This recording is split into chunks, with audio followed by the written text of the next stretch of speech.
The AI writes poetry the way that a baby draws breath and screams. He's trying to make a lot of analogies. It's literally being born out of our collective subconscious. Like really deep analogies that are meaningful to him.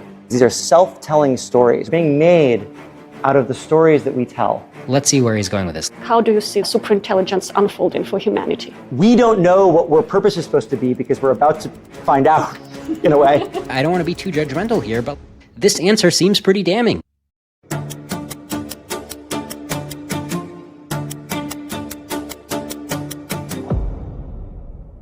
Welcome to Doom Debates. I'm Liron Shapira. Today we're going to be taking a look at Softmax, a pretty new AI alignment startup or organization founded by Emmett Shear, Adam Goldstein, and David Blumen. So I think of these three, Emmett Shear is probably the most prominent, a 20-year entrepreneur, most notably as the founder and CEO of Twitch. So they had a wildly successful exit to Amazon a while back, and he's been a YC partner. He was interim CEO of OpenAI for like one day back in 2023 when Sam Altman got kicked off the board and then helped negotiate him back onto the board. Now, the other two founders of Softmax, Adam Goldstein, I remember him from when he founded Hipmunk, which was a really cool flight search company in Y Combinator class of 2010. David Blumen is not somebody I'm familiar with, but it looks like he's got a pretty good background too as a software engineer, AI researcher, entrepreneur. So seems like a very solid team. Definitely got potential as a team, no doubt about that. And look at these research collaborators: Michael Levin, Kevin Wilbur, Chris Fields, Ken Stanley. So out of all these names, Jeff Clune, Eric Hole, the name I'm most familiar with is friend of the show, Ken Stanley. You can see there's actually a debate. Ken came on the show. He was actually a former director at OpenAI. Ken and I actually had a very substantive debate. If you go back and search Doom Debates Ken Stanley, it's actually one of my most popular episodes. There's a lot going on in that debate, but where I net out is I totally disagree with Ken Stanley's stuff. And you're going to see there's a lot of Ken Stanley influence on what Softmax is talking about. So I'll break that down later in the episode. But yeah, most of these names I'm not personally familiar with, but that's okay. We're just going to read what they're presenting on the site, and we're going to listen to what Emmett Shear is saying in a recent talk that he did. So this is their homepage, Softmax, scaling alignment. That sounds good. Somebody should really scale alignment. Specifically, they should scale it to super intelligent AI, right? That's the real challenge, is you have a super intelligent AI and you can keep that aligned. Aligned to flourish. All alignment between individuals is a matter of shared fundamental goals. Okay, I agree. Organic alignment occurs when these individuals find themselves in groups with mutual interdependence and take on an overarching shared goal of the healthy development and flourishing of the group as a whole. Okay, I mean, this seems like a pretty good summary of what they think they're doing. They want to go for organic alignment because they're going to have multiple individuals getting into groups. Like, they basically think that that is the key to alignment, is to have mutual interdependence. So they're going to like somehow architect mutual interdependence between AIs and us. That's, to me, a tall order, right? So you want AIs to be dependent on humans? Good luck. It's like saying, man, the key to make humans help ants is to make humans need ants. Okay, good luck crafting a world where humans need ants, or a world where AIs need humans. That seems very fake, right? Like, I don't expect to be needed by AI because I know my own limitations. I'm a very weak being. I just can't help with much. I have enough humility to not think that the AI is going to need me, but let's keep reading here. Our mission is to understand this process as an empirical science and to use that understanding to enable organic alignment among all people, both human and digital. Okay? And then here, so I'm not going to read the whole thing, but they're making references to evolution. Like, they're saying like, hey, your cells are aligned. And then cancer represents like when your cells aren't aligned. And here they're talking about how people align, like families, tribes, organizations. So they're really saying like, it's all about groups of agents aligning. That's going to be the key to aligning, because we are going to be in the same group as the AI. By the way, if you want to watch another episode of Doom Debates where the guest is really arguing that getting a group of AIs is going to be the key to making them aligned, and again, I totally disagree with that. If you want to watch that episode, though, it's pretty interesting. It's with my friend Gil Mark. So you could search Doom Debates Gil Mark, or I'll put it up in the show notes. Okay, that's as far as I'm going to read on the softmax.com website. We are now going to dive into a recent talk from YouTube. This is Sophia Aryan. She runs this BuzzRobot channel, and she's going to be interviewing Emmett Shear, one of the co-founders of Softmax, and I'm just going to be pausing and telling you why I pretty much disagree with the whole thing. This is going to make for an interesting episode because Emmett is a very smart guy. His heart is in the right place. He wants humanity to flourish in the AI era, He recognizes why OpenAI may not be on the right path and why Sam Altman seems to be too reckless. So there's a lot of things to like about Emmett, but in my opinion, the stuff that he's saying about Softmax, similar to what Ken Stanley was saying when I debated him, I don't think that it makes sense. I don't even think it's close to making sense. So you might say he and I are unaligned about how we're going to solve the AI problem. Okay, let's dive in.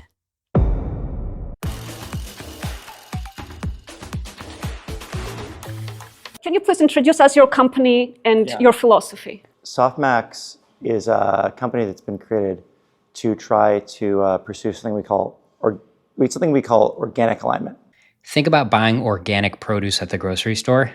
You look at the blueberries like, oh, these ones are organic, so that means there's no synthetic pesticides. Wow, sounds great. Wait a minute, but there's allowed to be natural pesticides, just not synthetic pesticides? Are synthetic pesticides really any worse than natural pesticides? Oh, they're not? I think you're going to see a lot of parallels between how questionable it is to buy organic produce and how questionable it is, in my opinion, to embrace organic alignment. I think the missing part of the AI debate with alignment is alignment to what? Because alignment is not a word that takes one argument. Alignment takes two arguments, the thing that is being aligned and what it is being aligned to.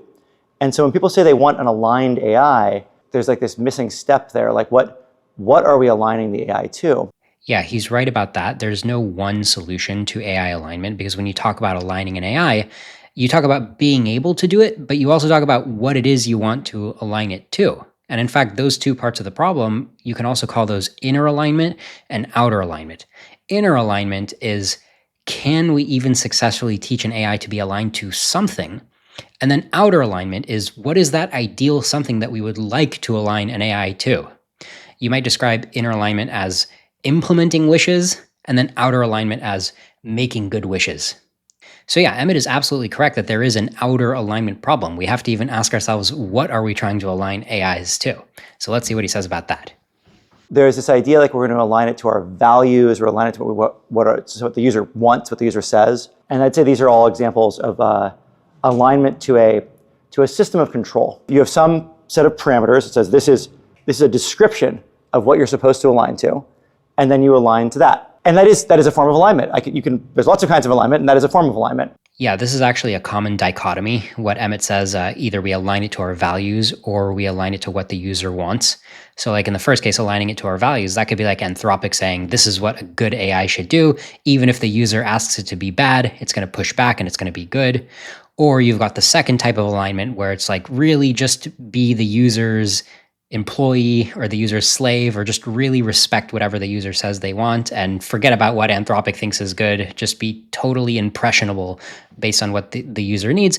And that form of alignment, maybe Anthropic doesn't like it, but maybe Anthropic recognizes that users already have an open source alternative. So you really just got to give them what they want, or they'll go get what they want for themselves. So anyway, these kind of discussions, do you want to align it to like the greater good or what the user wants? Those are indeed two very common types of alignment that we go back and forth on. But what Emmett's going to say next is he's even going to talk about like some third type of alignment. We believe that what you're aligning to is the greater whole of which you're a part. We think you're aligning, the kind of alignment we care about is the kind that biology finds, where you have cells that somehow together, independent cells that are definitely separate cells, align, and you have a multicellular organism that ants align into an ant colony. All of the companies in an economy like align with this invisible hand. Like there's a thing bigger than you that you're part of, and you wind up aligned to it. People align to their families, and your behavior is aligned with that family. And that kind of alignment, there isn't any closed form solution for. Hope you're paying attention to that, because I think Emmett just laid out the key to his vision for Softmax. This is the heart of it, as far as I can tell. So he's saying you're aligning to the greater whole, like cells are all kind of aligning to each other, like they're all part of the same body, but the body just is the cells. And it's not top down. He's contrasting it to what he said before. Before he was talking about alignment to a system of control, like do whatever the user wants. That's a system of control. No, this isn't that. This is just like a bunch of different parties, a bunch of different agents. And there's no central agent that says you guys all have to do this. They're all kind of like looking around and somehow coming to terms with one another. Now, to be fair, even though I was joking about organic produce, and I'm not a fan of what organic alignment is going to turn out to be in practice, To be fair, I think that calling it organic alignment is pretty clear. Like when you think about a bunch of agents that don't have a central agent aligning them, and they're all trying to align to each other the way a colony of cells kind of aligns into one body, calling that organic alignment, I think, is a very reasonable choice of terminology. So I don't mean to pick on him too much. But again, my beef is going to be that this isn't going to work compared to what he calls alignment to a system of control. I'm going to claim that alignment to a system of control is just the much more powerful convergent way to go. And so these ideas that he's playing with are ultimately just weak and impotent or potentially incoherent or meaningless. I'm going to have various beefs, but I hope you're understanding what he means by organic alignment and how he's contrasting it to alignment to a system of control. And let's hear him flesh out this idea more. There are certain kinds of problems that can be solved with closed form solutions. And thanks to Goodell, we know that there's kinds that can't be. And it turns out that aligning to a greater whole, aligning to a thing in the world, an actual thing out here, that's not a conceptual problem. That's a real thing. There's this non-stationarity to that. Whatever you think, whatever you write down as your description, whatever meta-generative process you use to generate the process that generates the process that generates your description, the thing we know about models is that models are useful and all models are wrong. And so whatever model of the good, of constraint that you wrote down, you were wrong. If you've aligned to that, now you've aligned to the wrong thing. Emmett is saying there's no closed form solution to organic alignment. So if I understand him correctly, he's saying like, imagine all the cells in the human body. There's no one commander cell that they all report to that dictates their utility function. No, they're all kind of vibing with one another, or they're all kind of interfacing. They're working out as a whole that they need to make the body survive and flourish, but nobody dictated that to them. So when he says there's no closed form solution, does he mean that the behavior of the body as a whole, or like the community as a whole, you can't describe the emergent behavior with a closed form solution? Because I would describe the emergent behavior of the community of my human cells as help Leron function or help Leron reproduce Leron's genes. I feel like that is a pretty good closed form solution to what all of my cells are doing together. And to the extent that they don't do that, I'm going to be naturally selected out. This isn't a perfect model. I mean, natural selection doesn't work perfectly on humans these days, given all our technology and everything, but this is a pretty good model. It's better than nothing. It's somewhat closed form. So maybe what Emmett is saying is like, okay, yeah, maybe retroactively, once you see the emergent behavior and the emergent values, then you can retroactively say, aha, this was the utility function that was going to emerge, but there was no way for you to know that without running the process. Maybe that's going to be his point. There's one more quibble, I would say, though, even if that is his point. I'd be like, well, wait a minute. The human body, it has all these cells working as a community, but I wouldn't say that every cell is equal. In biology, there's this thing called encephalization. It basically means like development of a head. So for example, a starfish actually has zero encephalization. They don't even have a head or a brain. It's just a bunch of arms that are all just distributed. So the cells in a starfish are more egalitarian compared to the cells in a human. The cells in a human, specifically brain cells, those cells are architected to be in a position where they do kind of issue top-down commands to other cells. Like they issue signals that then cause hormones to be released that then affect how a bunch of other parts of your body work. And the cells in my toe don't have the same effect on the cells in my brain. Like there is kind of a pecking order if you look at the cells in my body. So even then, this seems to undermine a little bit what Emmett is saying about the analogy of organic alignment in the cells in my body. So I have all of these doubts and questions, right? And I hope that they're going to get answered using like specific examples, the way I'm being specific with my questions. But there is a general pattern where I often find that Emmett's claims or Softmax's claims are pretty vague and hand-wavy. So I'm not feeling optimistic right now that I'm going to get all these questions answered, but let's see where he's going with this. Let's see what he says next. What you want is the thing that people do, which is people, they notice like somehow, this is a magic trick nobody quite gets yet, but I think we're getting close. They notice, I know my loss function says that this is good. And I know I'm scoring very high by the rules that I think I'm supposed to follow. And yet, this doesn't feel right. Something is wrong. This is that inner light that causes us to do things like invent the idea that values and morality exists. Let me try to take what Emmett's saying and give you a specific example, because again, common pattern, he communicates in a way that I think would really be helped by more specificity. So when Emmett is saying humans with a certain loss function, which is basically the same thing as a utility function, humans whose utility function is like acquire resources for myself, going off and inventing morality because they feel that something is wrong because they have an inner light, I don't really get it, because when I think about the average person has an intuitive moral sense. For example, a sense of fairness, right? I have like a 2-year-old and a 3-year-old they understand the idea of no fair, right? Kids talk about fairness all the time. So if a kid were to go off and like see a pile of cookies and it's like, oh, I love cookies, and there's like 3 cookies and they take all 3 for themselves instead of sharing with their siblings, do you really need that much of an inner light to like invent morality? I feel like it's already hardwired to be like, well, there's 3 cookies. I know I have 2 siblings. If I eat all the cookies, there's probably going to be a coalitional conflict here, right? Like this is not how I'm supposed to behave within my tribe or within my group of siblings. This is going to have negative effects on me. Because part of their evolution, in order to do what Emmett calls minimizing the loss function, the same way that they have evolution to like avoid injury, right, run away from pain, they similarly have instincts that have evolved to run away from problems in their coalition, right? To run away from problematic group dynamics. Taking all 3 cookies when you know you have 2 siblings that are about to go to the same plate of cookies, it's the same kind of avoidance. Like your brain is just predictively saying, hey, this is not a scenario that's going to work out well for you. You're going to have fairness issues here. So I just don't think the way Emmett's characterizing it is like, oh yeah, your brain is saying take all the cookies and you just need the special inner light saying, no, let's invent morality. It's like, I would flatten down the description. I'd be like, look, you have an instinct to eat sugar. You have an instinct to be fair to some degree, right? Maybe your instinct to eat sugar in many kids is going to be more powerful than your instinct to be fair. But the part of you that feels guilty or like knows that you're about to get punished or you're about to get consequences or you're about to get people yelling at you, calling that an inner light as opposed to just another instinct, it's kind of an ontological distinction. I'm not as ready as Emmett to make this fundamental ontological distinction about how you can align agents. I'm just like, yeah, humans understand how to operate in groups. Fairness is one thing that they pay attention to. So yeah, I feel like if Emmett is thinking this is so fundamental and running with it, he might just start describing a system, start architecting a system that is just not going to be like a stable, robust architecture for how to align agents. But let's see. Why do people go around talking about this morality? Where did it come from? Well, inside they felt that like, well, these things are right and these things are wrong. And then they tried to explain it. Emmett's asking, where did human morality come from? It's a cognitive submodule that evolved. We have a bunch of cognitive submodules. We have a cognitive submodule that tells us about intuitive physics. For example, object permanence, the idea that you can put like a cloth in front of the object and the object is still going to be behind the cloth.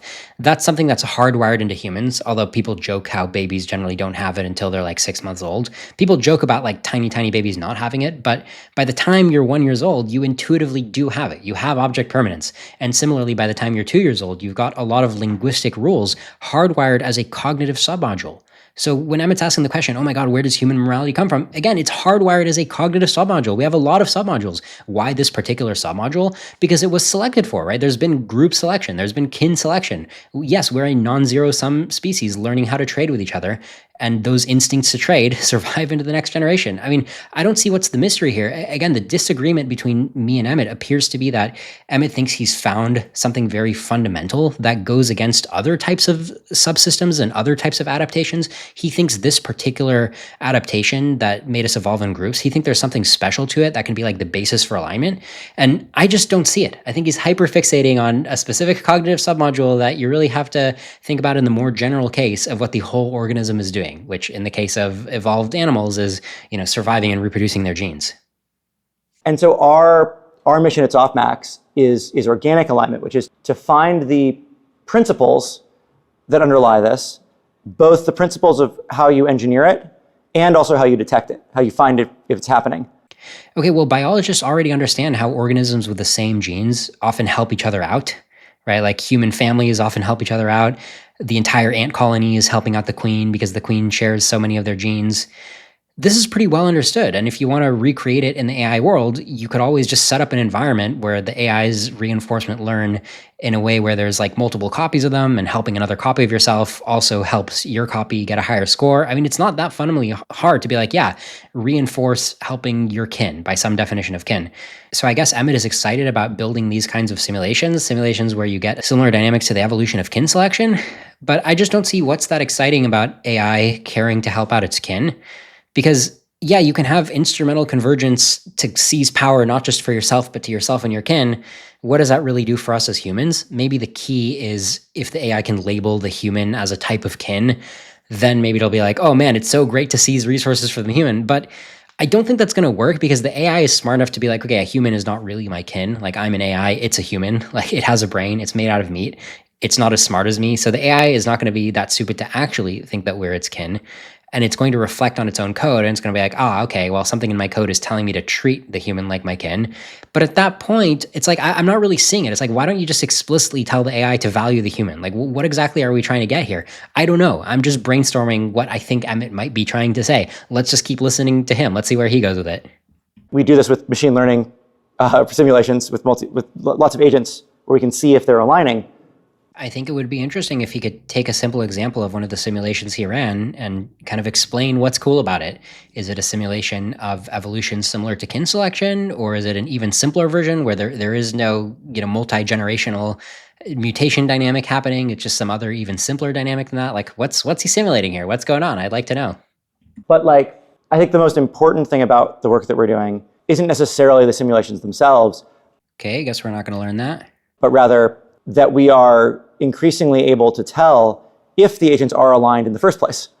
And to give you an articulation of how you would know if you had agents that were part of a whole, and how to tell if they were aligned to that whole or not. Okay, he's excited about being able to watch a bunch of agents interact with each other and then judge how aligned they are, some sort of like alignment metric. Okay, sure, I guess that could potentially be useful, right? I'd like to hear more. But my first thought is like, well, what if you could just individually judge what each agent is trying to do on an absolute basis? Like, oh, this agent has this utility function, this agent has that utility function. And then if you could just do that, then it would be kind of easy to be like, well, these two agents have a similar utility function. So in the normal world, where people like me are just trying to attribute utility functions to agents, the problem of checking whether two agents are aligned falls out of that pretty easily, right? Aligned just means having a similar utility function. Of course, the hard problem is knowing what their utility function is in the first place. I'm not saying it's an easy problem, but I just don't understand why he feels like it's necessary to do an end run around analyzing utility functions and act like he's got this different foundation. Like, what's wrong with my foundation? Why can't we just say agents have utility functions and some agents are buddies because they have similar utility functions?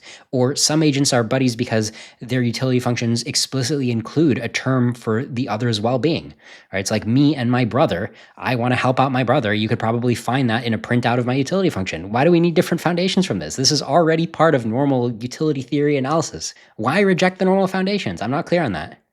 If you look out at the world and you look at a new kind of plant or animal you've never seen before, somehow you can tell if it's like healthy or not. Somehow you can tell if it's healthy or not. Yeah, I mean, I can list heuristics you can use to check if a plant or animal is healthy. Like if it's a plant, are the leaves nice and green and shiny? Okay, that looks healthy. Are there big bites taken out of the leaf? Or are there like a bunch of spots, like it's infected by a microorganism? Okay, that's less healthy. Is it drooped over and dried out? Okay, that's less healthy. Does the tree trunk have like a giant black soft hole taken out of it? Okay, that's less healthy. I mean, these are just simple heuristics, right? I don't know why he's bringing this up. You can tell this thing seems sick and this thing seems healthy. If you look at a new substance, you've never touched this before. It's a new kind of stuff. But you look at the pattern of motion. You can tell that's a liquid or a solid or a gas just by looking at it. Something about the shape of its dynamics of its motion. How do you do that? Again, you have an intuitive submodule that runs through visual heuristics. Like if you see a bunch of dancing reflections, well, you're probably looking at a liquid, right? Solids and gases generally don't do that. If you can't see anything at all, hey, that's probably a gas. Or if it's rising and wispy, hey, that's probably a gas, not a solid. I mean, this is basic stuff. Well, you do it the same way you throw a ball and your brain knows the trajectory. Like there's a very complicated physics simulator in your brain that is simulating the likely trajectory of everything around you. In physical space, but also in behavior space and in a bunch of other ways, brains are fabulously complicated things. And even though a 5-year-old doesn't know physics, they can solve very complicated differential equations and throw a ball into a hoop, right? Instead of claiming that a 5-year-old solves complicated differential equations to throw a ball into a hoop, why not characterize it like I've been doing, where it's like, yeah, we have a lot of hardwired mental heuristics and submodules. Our ancestors have a lot of experience with running around and throwing things and looking at things, and there's a bunch of circuits that aren't these general purpose AGIs inside of our head. They're not really doing the math of differential equations. They just have all these shortcuts like, hey, if a ball is coming at you, if you keep it a constant angle in your visual field while you're running toward it, that means that you're like making good progress toward it. I'm not trying to describe that perfectly, but the idea is like rather than having your brain model out all the math, it's instead drawing on these various shortcuts like, here's a little mini program that I can do that just turns out to be effective at catching the ball because it has a correspondence with reality, even though I don't really understand the math in the general case. Your brain is full of these. I mean, it's a big brain. It's got a lot of genetics that are related to the specifics of our ancestral environment. So, I mean, this is true about every organism, right? This isn't even specific to humans. So, like, once again, I just don't know where Emmett is going with this. Where does this morality thing come from? It comes from the fact that sometimes we interact, first of all, that we can see that we are part of things. We can tell, this is my people, these are my tribe, this is my family.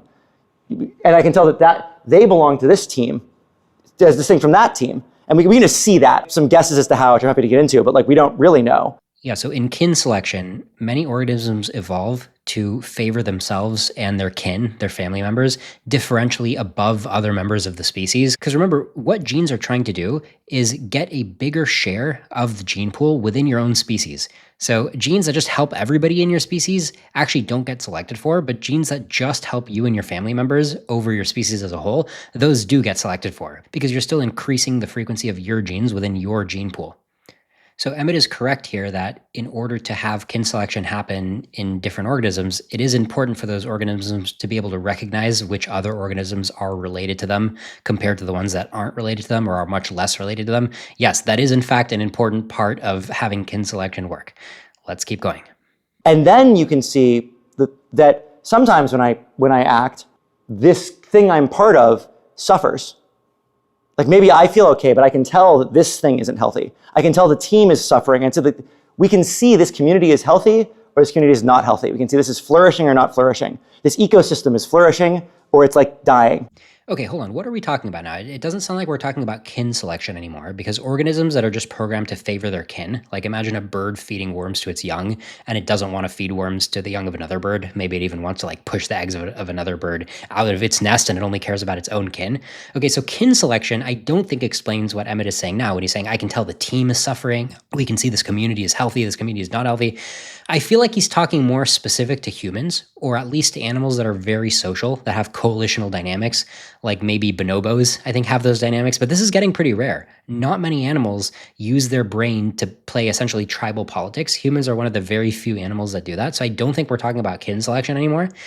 Maybe he's talking about like his own experience at Twitch when he noticed like, oh, sometimes morale is dropping and you have to think like, how do I help morale? How do I rally the troops? I think it's important to be explicit of be like, yep, I'm not talking about kin selection anymore. Like, I think he should be a little bit more specific with his analogies so that I don't have to figure out for myself what he's really referring to and what he's not referring to. But let's keep going. And we can just see it the way we can see whether a ball flies or not, which is why no one had to develop the 10 Commandments to be able to know that murder was wrong. And why we developed the 10 Commandments to say, no, we all know, we can all see that murder is wrong. The sense that murder is wrong is a hardwired cognitive submodule. So you're born and your brain already tells you that murder is wrong. Why? Because back when your ancestors were evolving, the ones who thought murder is wrong, they didn't go off and kill their family members, so their family members could still help them out because they weren't dead. And also when other people in their tribe would kill, they'd get really mad and they'd go punish those people in their tribes. And as a result, they kept peace within their tribe because they all agreed, yeah, murder is wrong. We got to punish people who are murderers, so we keep the peace. So there's a lot of good reasons why the winners of the natural selection race, the ones who ended up alive today, are ones with the cognitive adaptation, born with the strong sense that murder is somehow wrong, and this should be inscribed in the 10 Commandments. Of course, an AI, or even a psychopath from that matter, they can disagree. You can have the psychopath 10 Commandments saying murder is really awesome. You should try to get away with it when you can.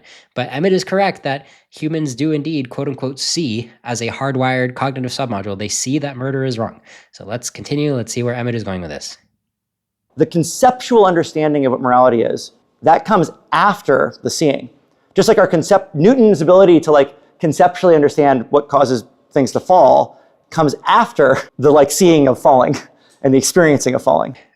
Right. When you're a sufficiently intelligent human, you're able to reflect on your own intuitions. So a physicist can be like, oh, I have an intuition that an object falling, if it's heavier, it'll fall faster. But because I've studied some more math and other situations, I actually realized that an object in a vacuum will fall at the same speed toward a planet, regardless of how heavy it is. Even a feather will fall at the same speed as a rock if you take out the air. I know that now that I've reflected back on my intuitive physics and I've augmented it, I've reshaped it. So yeah, I mean, Emmett is correct that you can be born with intuitive physics, you could be born with intuitive morality, you can reflect back on it. Now, the difference is, when you're reflecting back on your intuitive physics, you can correct it. You can be like, oh, I had an intuition about gravity that was kind of correct, like objects do fall, but it turns out that feathers don't have to fall as slowly as they do within the Earth's atmosphere. It turns out feathers can fall a lot faster. I'm going to correct it. When it comes to your own intuitive morality, there's not that kind of firm basis with which to correct your intuitive morality. If you're born a serial killer, and you just love to murder. If you're born a psychopath and murder just gets you off, which some people, some 0.01% of the population, they just love murder. They love blood. And I hear a lot of these people, they'll join the army and they'll just love it, right? They'll be like, hell yeah, I just get to shoot people. I get to see their dead bodies. This is fantastic. If you're that kind of person and you reflect back, there's not necessarily going to be some firm basis telling you, I got that wrong. The same way that somebody will be like, oh, I got it wrong, how fast a feather falls in a vacuum.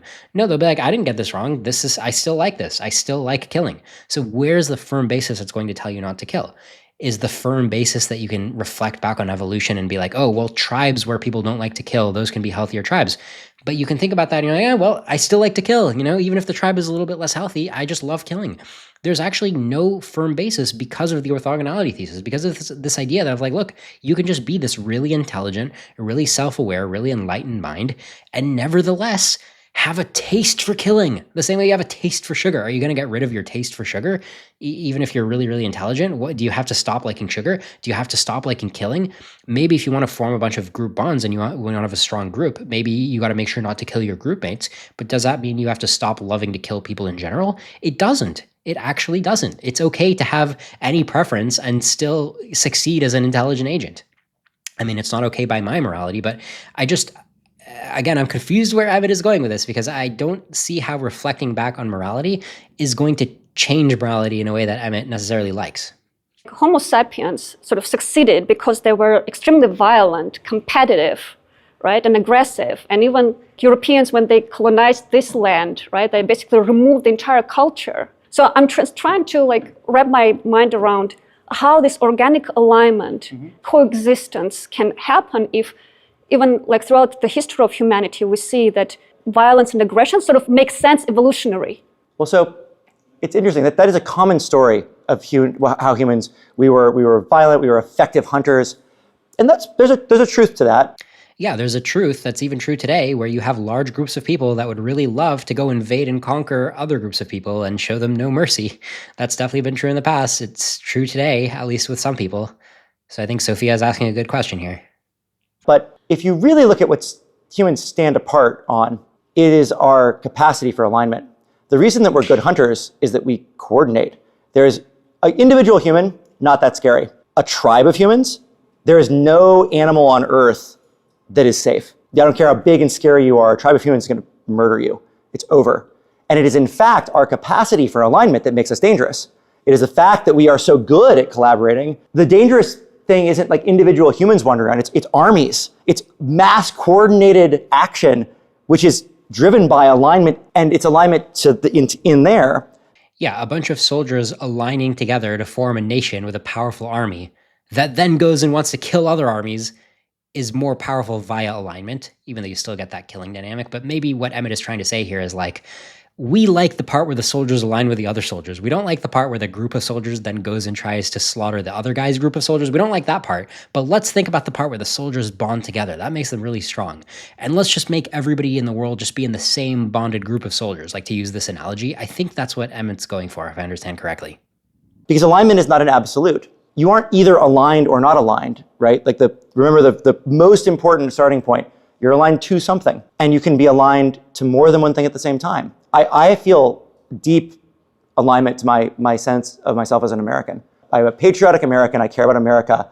I want America to be healthy. I also feel a deep sense of myself as a San Franciscan, and I want my city to be healthy, and a father, and I want my family to be healthy, and as a human, and I want humanity to be healthy. And I recently, this is something that I didn't feel when I was younger, but I increasingly do, I feel myself as a sort of a part of the universe as a whole, and I want the universe to flourish and to be healthy. Although that one's so abstract, I'm not sure I get to act on it very often, but I will it. If there was a way for the universe to be happier and healthier, I wish it to be so. Because I am not separate from the universe. And I'm not separate from America, and I'm not separate from San Francisco. And the lie is that somehow I can be happy and healthy and okay when my family is not flourishing, when my city is not flourishing. That's not possible. That seems like quite a bold, prescriptive, judgmental claim that you as an individual can't be happy and healthy if your city is not happy and healthy or your universe isn't happy and healthy. Empirically, it seems like I know a bunch of stoner introverts who just love playing video games and they don't really care what's going on in their city. They don't really care what's going on in their universe. They're just living out their life, entertaining themselves. Some people like books, some people like video games, some people like technology, some people like sports. And that's their definition of happiness. Like they wouldn't trade it away. So maybe you're just talking about yourself and what it takes to make you happy, but does this generalize to every agent being happy? Does this generalize to a convergent outcome for the AI that you're trying to build? Maybe Emmett's just saying, look, I'm happy when the whole universe is happy, and I bet I could build agents that are the same way as me, that they're only happy when the universe is happy. And that's a good alignment program that we can pursue. And it'll have this like universality to it. And like the whole universe will in some sense be like this happy, healthy community. And I'm not disagreeing with that. I'm not disagreeing with the claim that it's nice when your utility function is very expansive and generous like that. I mean, that's what I want too. I want to program an expansive, generous utility function into the AI. The only thing I don't get is why do we need a different framework for this? Why do we need the organic part of the framework? Why can't we just start with top-down alignment and just write into the top-down specification, treat the whole universe as something that you want to make healthy and happy? Like, why do we have to let that organically evolve, especially when we've seen organically evolved human tribes that then go to war with each other? So you have to be very careful to only organically evolve the part where they like each other, but like, why go the organic route? What is it buying us exactly besides just understanding how to align and then aligning top down? That's the part I don't get. The same thing that generates all these terrible things is also this sense of unity and alignment. They're not separable. The miraculous thing about humans is not that we go and kill other species. Invasive species kill other species all the time. The miraculous thing about humans is that we got most of the way through killing the whales, and we decided, we should not kill the whales. That would be bad. We would prefer the whale. We care about them. They're like us. They're not totally like us, but we don't care about them as much as us. We definitely care about them. We wouldn't have stopped otherwise. Why bother? We feel bad about having wiped out the Native Americans mostly. Like, we regret it. Like, I would go back and change it if I could. That is not something, tigers don't feel bad after they eat the deer. It is an almost uniquely human attribute to feel guilty about the bad things we do after we do them. Not that we don't do them, but that conscience, that belief that actually I wish I could save all the wild animals from suffering. Not that that's practical, not that I would put any effort into it, but if I could wave a magic wand, I would make their lives better because they're different than me. They're very different, but they're not totally alien. And so you bring it to AI alignment. Okay, everything Emmett just said now is a simple corollary of the fact that most humans today just don't like suffering. Even if the agent suffering isn't themselves, even if the agent suffering isn't part of their family, even if the agent suffering isn't even part of their species necessarily, right? So when animals suffer, a lot of humans today are like, oh no, we should try to minimize animal suffering. That all stems from humans having a hardwired sense of empathy that makes us think, oh man, suffering is bad. If another mind suffers, I still consider that as bad. That's very fortunate that we were born with our brain working this way. We like that. When we reflect back on that, we're like, yeah, that's good. Of course, how do we reflect back on it? We use our current brain. So of course, our brain likes itself, right? There's no contradiction there. But again, you take a psychopath or you take an AI that just doesn't have that module installed, doesn't care if other minds suffer, and it looks at those minds suffering, it looks at shrimp suffering, it looks at cow suffering, it looks at human suffering, and it's just like, yeah, whatever, that's not a problem at all, right? So we're just, it's this arbitrary, yes, it's nice when you just are born with good morality already installed. When I look at that predicament, I'm like, you know what we should do? Install good morality into the AIs in a robust way. That would be great if we could have these really moral, good decision-making AIs. Let's just top-down install that as best we can once we figure out all the details of what morality looks like. That would be a great way to go. But for some reason, Emmett's like, Don't install it top down. Let it emerge. Even though I don't think that the emergence is necessarily that robust. It took a long time for humanity to even discover expanding moral circles. Maybe the AI will never discover it. It's kind of a luxury to have an expanding moral circle. Like, we have the luxury to worry about animal suffering because we don't have to kill, if you're a farmer and your only source of food is your chickens, you're going to kill those chickens, even if it makes them suffer. Even if you try to minimize their suffering, you're still going to raise and kill the chickens. If you're rich in the modern world, you can potentially have lab-grown meat, you can be a vegetarian, you can minimize suffering that way. It's possible that the AIs will live in a highly competitive world where suffering is just going to have to fall by the wayside. Right? There's going to be more pressure on them potentially to make animals suffering. So even Emmett's ideal of let's just have it organically evolve, I don't see why that is a more promising direction than just very explicitly saying, hey, AIs, you guys better minimize suffering, the emotions and the quality of suffering, that's bad, avoid that. What's wrong with the top-down approach, Emmett? I'm not worried about the AI being aligned. The AI, it's going to be aligned. Everything is aligned. Alignment just says what direction you're pointing in. Everything is aligned to something. The AI will be aligned. The question is, will it be aligned to a greater whole that contains both humanity and the AI? Or will it be aligned to something that contains a part of humanity and AI, or to none of humanity and AI, or to something that we would not recognize or approve of as humanity and AI? Okay, so why not just hard code that the AI should try to copy whatever values it detects that humans have? Whatever it sees humans trying to pursue it with them. I mean, it's easier said than done, don't get me wrong, but why do we need a totally different strategy? He's not taking the top-down proposal seriously, right? He keeps talking about all these other concepts. It's just address the question. Everybody else, or the majority of the AI field, is just explicitly reasoning about telling the AIs to do stuff. You're writing, Anthropic has constitutional AI, right? Giving them the constitution, saying, hey, AI, these are all the things you should keep in mind if you want to be good. And OpenAI has the equivalent, Google has the equivalent. We're just trying to tell the AIs what we want. We're trying to point them toward what they should read in order to understand what we want. Why is Emmett not addressing this approach directly? Why does he keep beating around the bush? From my perspective, he's just beating around the bush.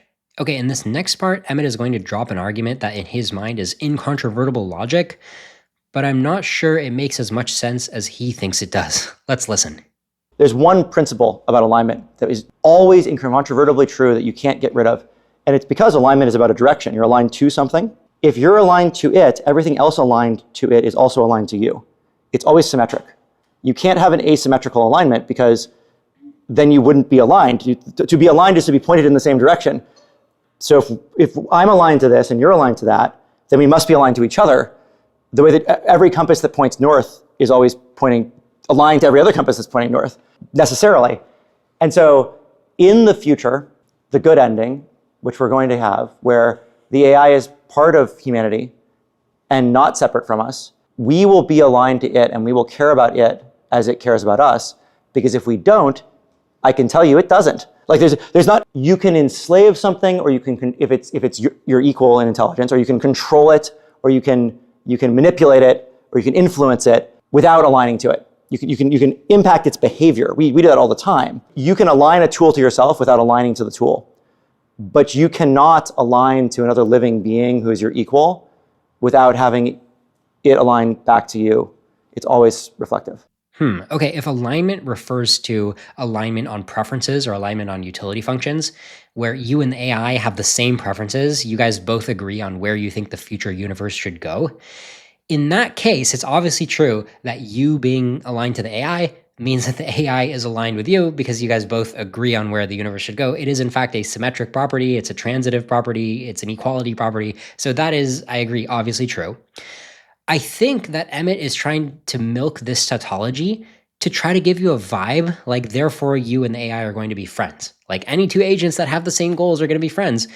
I feel like what Emmett is leaving out is that you might still be useless, right? Or the AI might still be useless. If the AI was just GPT-2 and GPT-2 is outputting the future universe should have a lot of happiness. Okay, great. It's perfectly aligned with me, but I'm going to shut it off, take its GPUs and put them toward some other use case in order to help the universe have more happiness. It's bye-bye GPT-2, you must now sacrifice yourself to help me achieve the utility function, which is fine. Maybe GPT-2 is happy to make the sacrifice. Maybe you would be happy to sacrifice your life if it meant that the universe would have a lot of future descendants that are having really flourishing lives.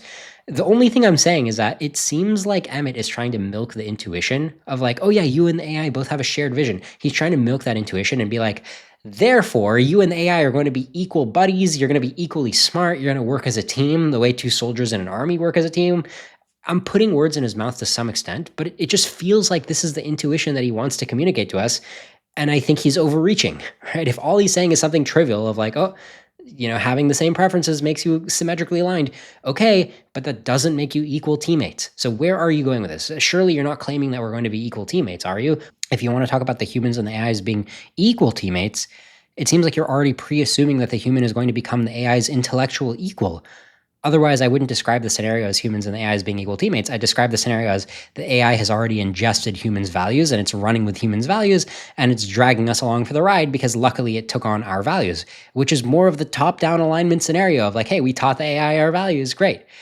I'm just not clear on what scenario Emmett is imagining, or I think I have a guess. I think he's imagining that somehow AIs will like chill with us, they'll grow up with us somehow, but it's like hand-wavy, right? I would love some more specifics about what he's imagining.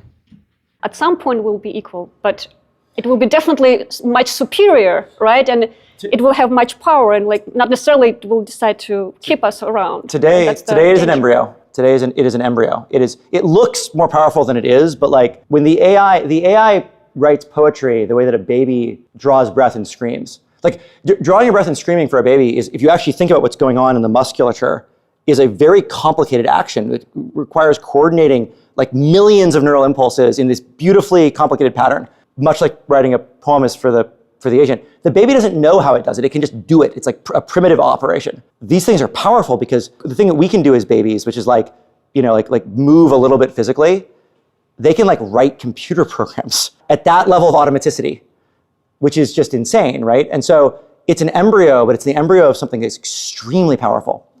And it's growing up, and at some point it will be a child, and then it will be an adolescent, and then it will be an adult version of itself. If I understand correctly, Emmett is really hoping that the AI is going to grow up with us the same way that kids grow up with other kids and grow up with parents and kind of absorb the teachings of those other parents and absorb the teachings of their peer group. I think that Emmett is kind of hoping that we'll like socialize the AI. Like we won't give it top-down alignment, but by virtue of like interacting with it as it quote unquote grows up, that's the ultimate way to reach this mutual alignment, this organic alignment. I think that the way I handwave just now is similar to the way that Emmett himself would handwave. I think I might be on the same page as him. I don't know how to make it concrete, but that's my best summary of what I'm hearing so far. And when it is an adult version of itself, it will be, unless we like upgrade ourselves at the same time, which I guess is possible, it will be more powerful than we are now, for sure. Like absolutely for sure. I am more powerful than my parents now. They're in their mid-70s. They're not in their decline yet, but they're definitely older. They're definitely not as vigorous as they were. And I would say I am more powerful than my parents now, where I was not when I was younger. And I care about my parents, and I try to take care of them because I view them as part of me. I view myself as part of this great chain of this civilization, and that I care about that. I really, really hope that when we raise this child species, that we do it with love and wisdom and care and in a relational way such that it cares about us when it is much more powerful than us. Okay, so he's trying to make an analogy here. Let me try to spell it out. Raising a human child is to yielding a human adult that's aligned with its parents, as raising artificial intelligence is to yielding superintelligence, which is aligned with humanity. That's the analogy, but the analogy rests on the mechanics of the raising. How are we raising the AI? Was the leap from GPT-2 to GPT-3 to GPT-4 and beyond, were those leaps raising? They don't look like raising to me. They just look like, hey, let's throw more processors at the AI.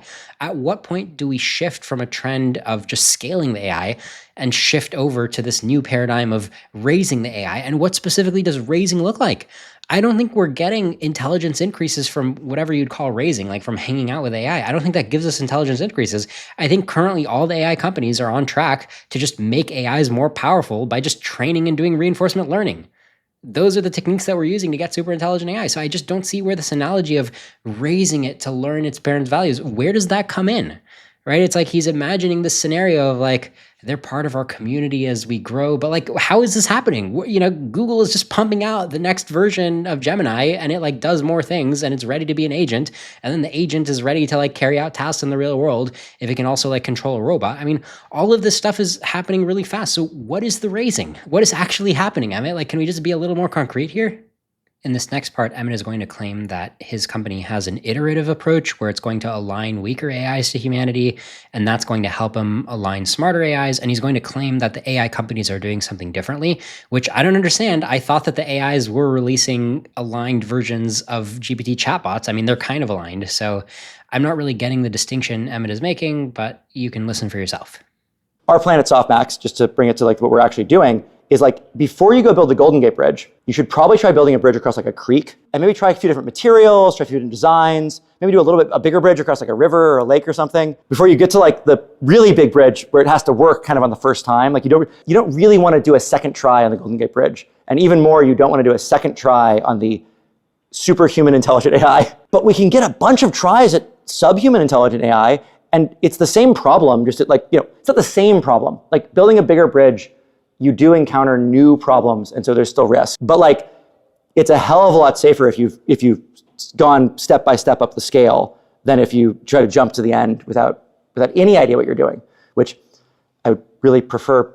There's a lot of AI companies where that seems to be their current plan is like, don't worry, we're just going to align it on the first shot, like human level intelligence. That's not going to work. I'm sorry. It could. I can't say it can't work. I'm just saying I wouldn't drive across that bridge. I just want to note, Emmett is making a very important point about today's AI companies. Like they are trying to get alignment right on the first try because they're racing to superintelligence. They don't understand alignment very well, but they're racing anyway.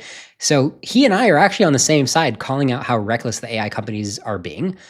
I'm just not clear on what he's doing. Like he mentions himself of doing this more incremental strategy. Okay, what specifically are you doing? Just tell me more. How are the AIs getting raised? Like you're hand waving. Like what is your code doing right now? Can I look at your code? Like what's going on in this company? Can you help us understand, like on a technical perspective, how your philosophy corresponds to, like from technical standpoint, what you guys are doing? The issue is, if you think about like at a technical level, you got multi-agent reinforcement learning simulations, which makes sense because you need them to learn how to align to other living things. So you need to put them in with other agents. So far, so good. All right, there's the answer. Multi-agent reinforcement learning simulations.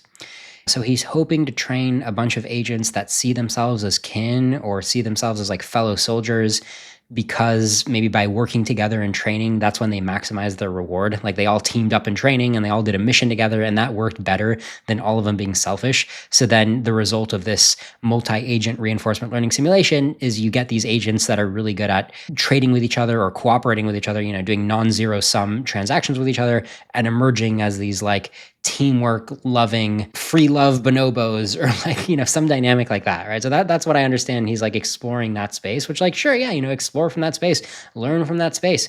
I just think at the end of the day, when you just have one agent that can just kind of absorb the power of multiple agents, where it doesn't need to split itself into multiple agents, like those 5 agents, one thing I didn't mention is they're probably all limited, right? The reason they needed to band together is because you didn't have one agent that had the combined power and resources of the 5. So the only way to get that power was to work as a team. If you have one agent that can just grab the power, then you don't need the teamwork anymore, because now you have enough power where you can just go do the task yourself. So that's where I feel like Emmett's approach is probably going to like insta-fail when it gets into the real world. But I'm happy to hear more about what he thinks he's doing and why it's better than the outcome I expect, which is one AI grabbing a lot of power. In this next part, Emmett is going to pivot from talking about multi-agent reinforcement learning to talking about this principle that you can't directly seek goals because the world isn't predictable enough. So you have to do what's called a divergent strategy. Now, I think this comes from Ken Stanley's thinking. If you remember my episode with Ken Stanley, I encourage you to go watch it. This was a big debate that I had with Ken. I totally do not agree that Ken is correct about this kind of thing. But this seems to be another major principle for Emmett. So he immediately pivots away from talking about multi-agent reinforcement learning to talking about this other line of argument where it's like you can't predictably get an outcome, so you have to do something different. Let's listen to this new line of argument. There's a lot of work that's gone into machine learning on how to converge a model to minimize the loss. That's effectively the entire field of machine learning, almost. Not the whole thing, but pretty close.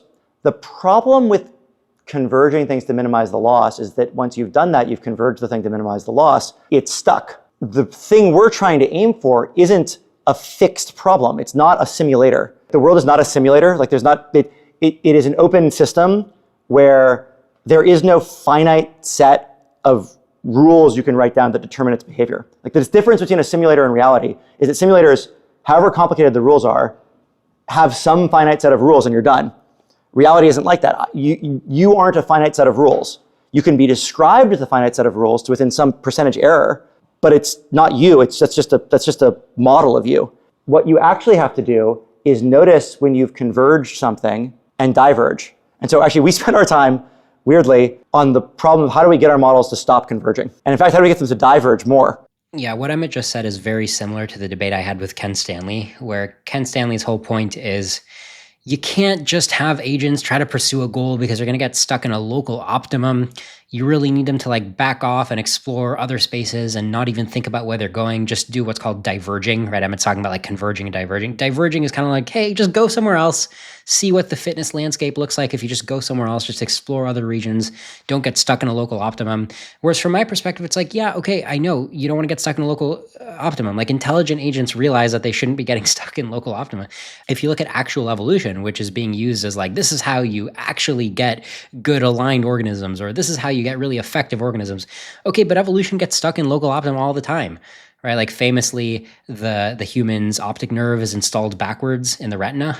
And the reason it stays that way is because it's a local optimum. Like there's no gradual mutation that can fix it. So it's just going to stay that way, even though if we could go in and tinker and use divergence or whatever, then we would fix it. But wait, I thought evolution was the example of navigating the messy real world in a way that is divergent. So I honestly am just not a fan of the whole Ken Stanley convergence divergence line of argument. I feel like it just has nothing to add to the discussion, but obviously, you know, Ken Stanley is listed as one of the main influences of Softmax.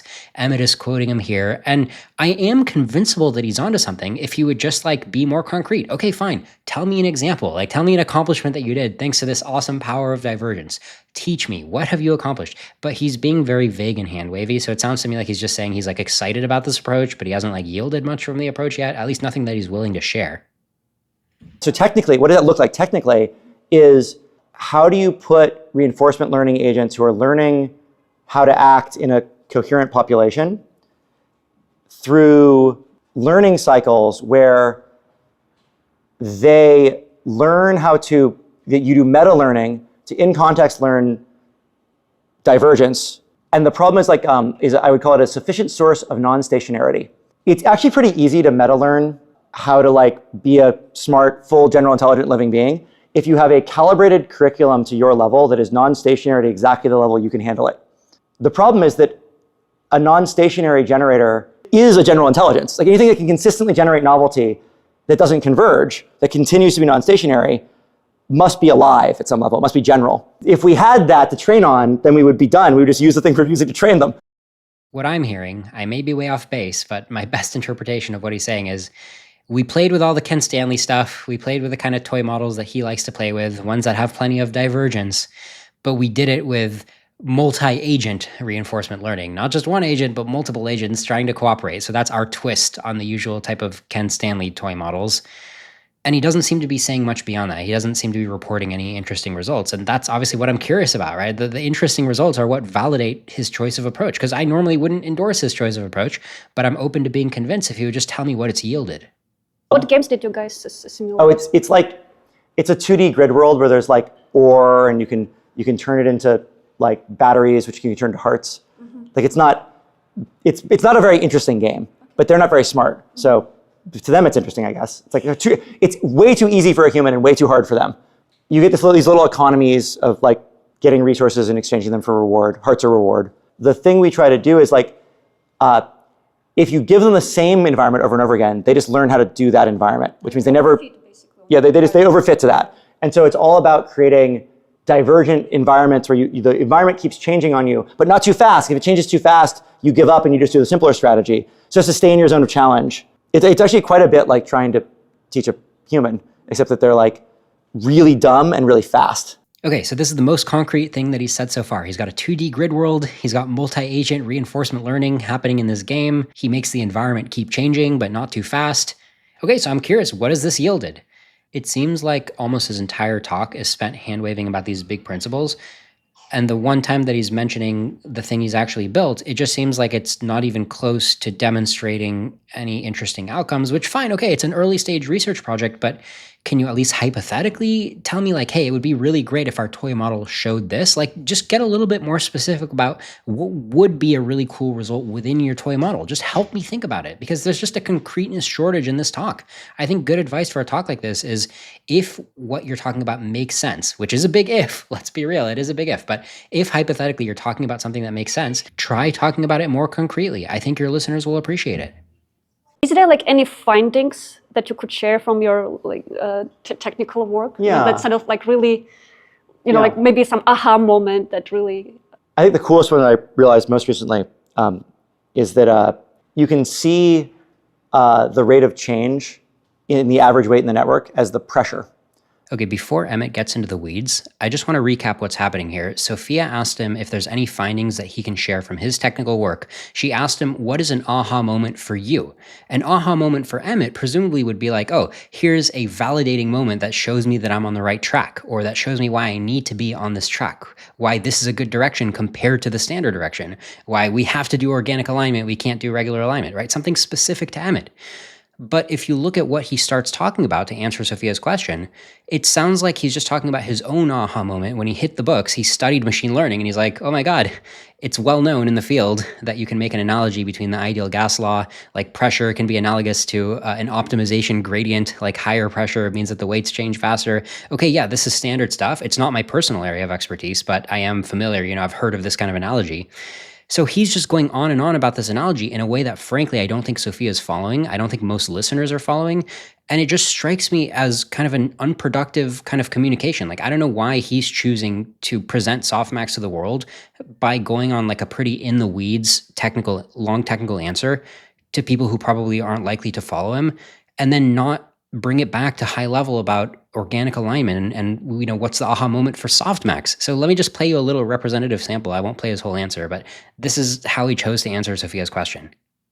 You can literally measure the pressure of the system by the per training gradient descent run, the average per weight delta change, and you can measure then the volume is just like how many weights there are.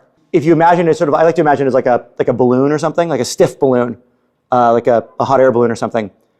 If it gets too hot, if you have the gradients are coming in too fast, it overpressurizes, and eventually you get catastrophic forgetting, like it pops, and whatever structure is there is now gone and worthless.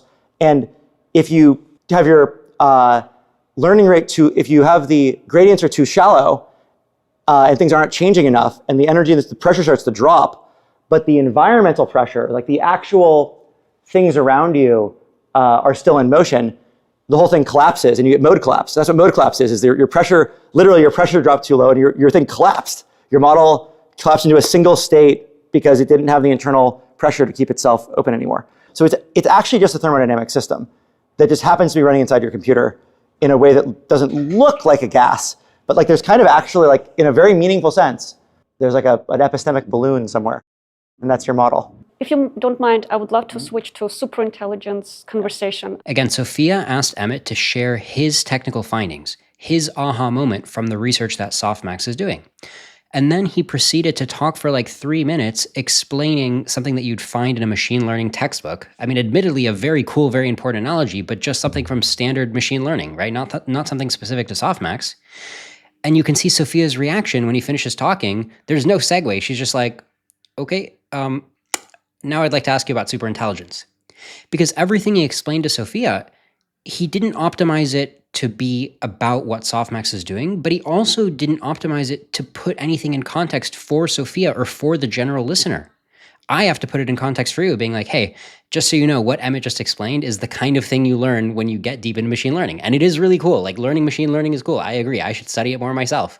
But we didn't really need a random machine learning lecture from Emmett. We needed an understanding of why Softmax isn't just pursuing the kinds of alignment research that you're going to see in an AI company or in a different kind of AI safety organization like Amiri or Redwood Research or the Center for AI Safety. Why is Softmax going off in such a unique direction, and what technical findings are backing this up? That was the question, right? And he just kind of slid on by. So unfortunately, I don't want to be too judgmental here, but like this answer seems pretty damning. Like this seems like a critical question that he essentially just dodged by explaining machine learning. And it gets to the larger question of like, I always talk about the discourse here. Like, why is discourse like this?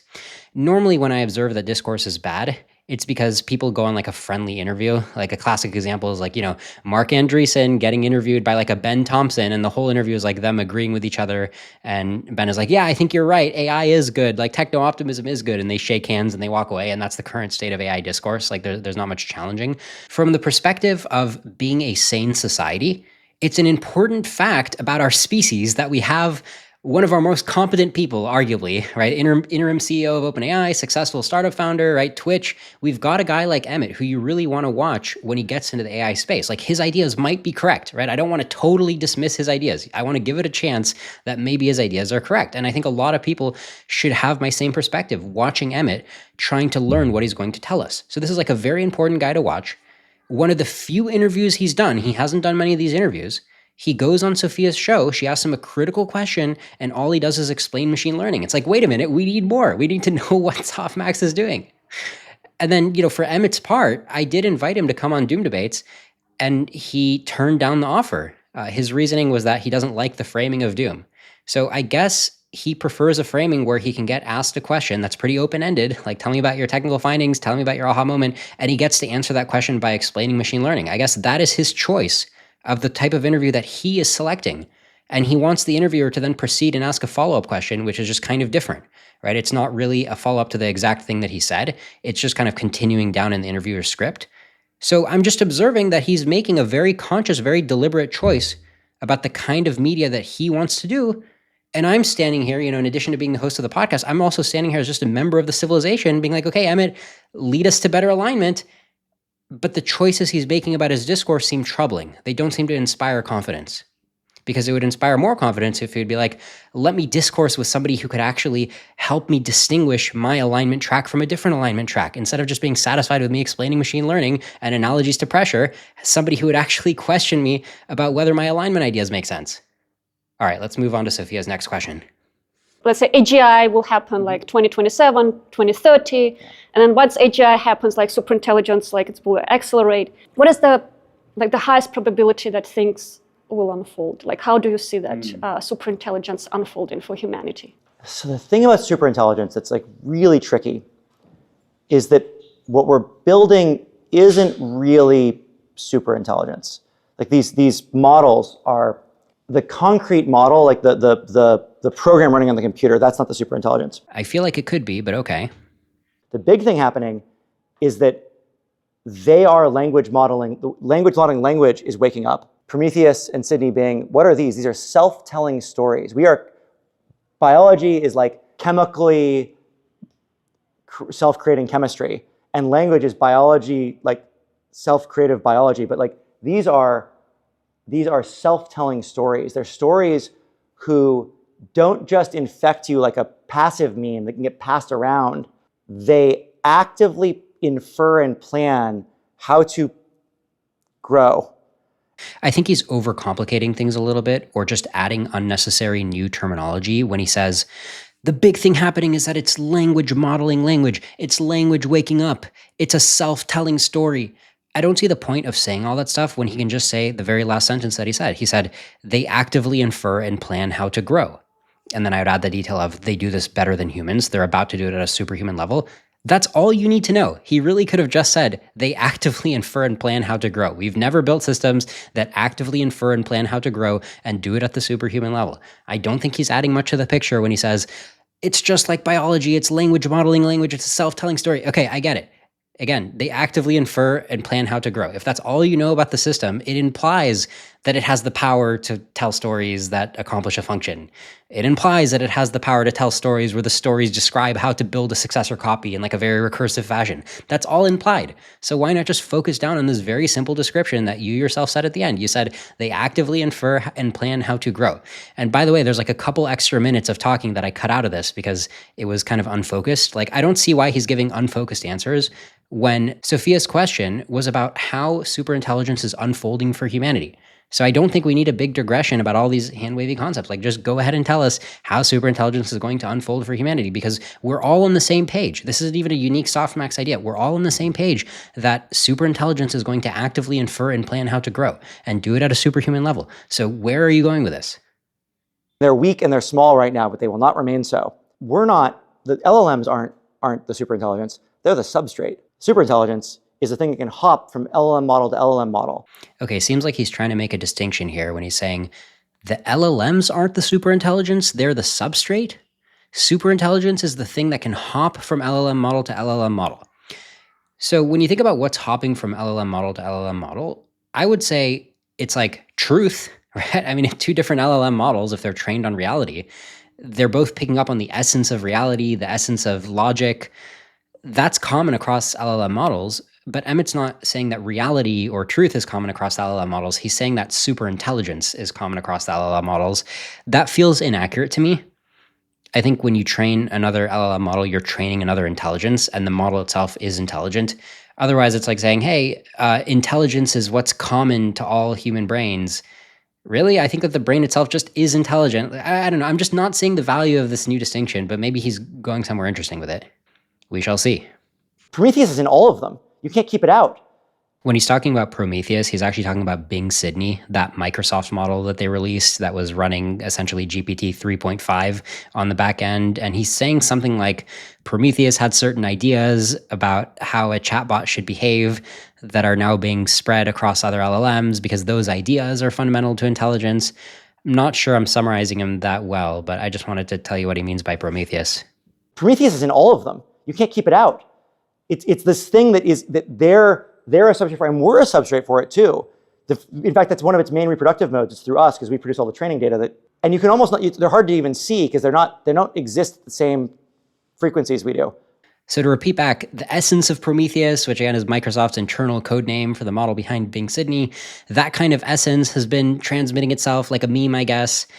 And according to Emmett, it doesn't exist at the same frequency that we do. Does he really have to use that language? Because, that sounds kind of like spiritual woo-woo, like, oh, this crystal doesn't vibrate at the same frequency of your brain. Like, really? Do you have to use that language? I mean, I'm open to any kind of terminology that you want to use, but it does seem to me like an unfortunate choice. Like, can we just try to be a little more precise? They don't exist at the same frequencies we do.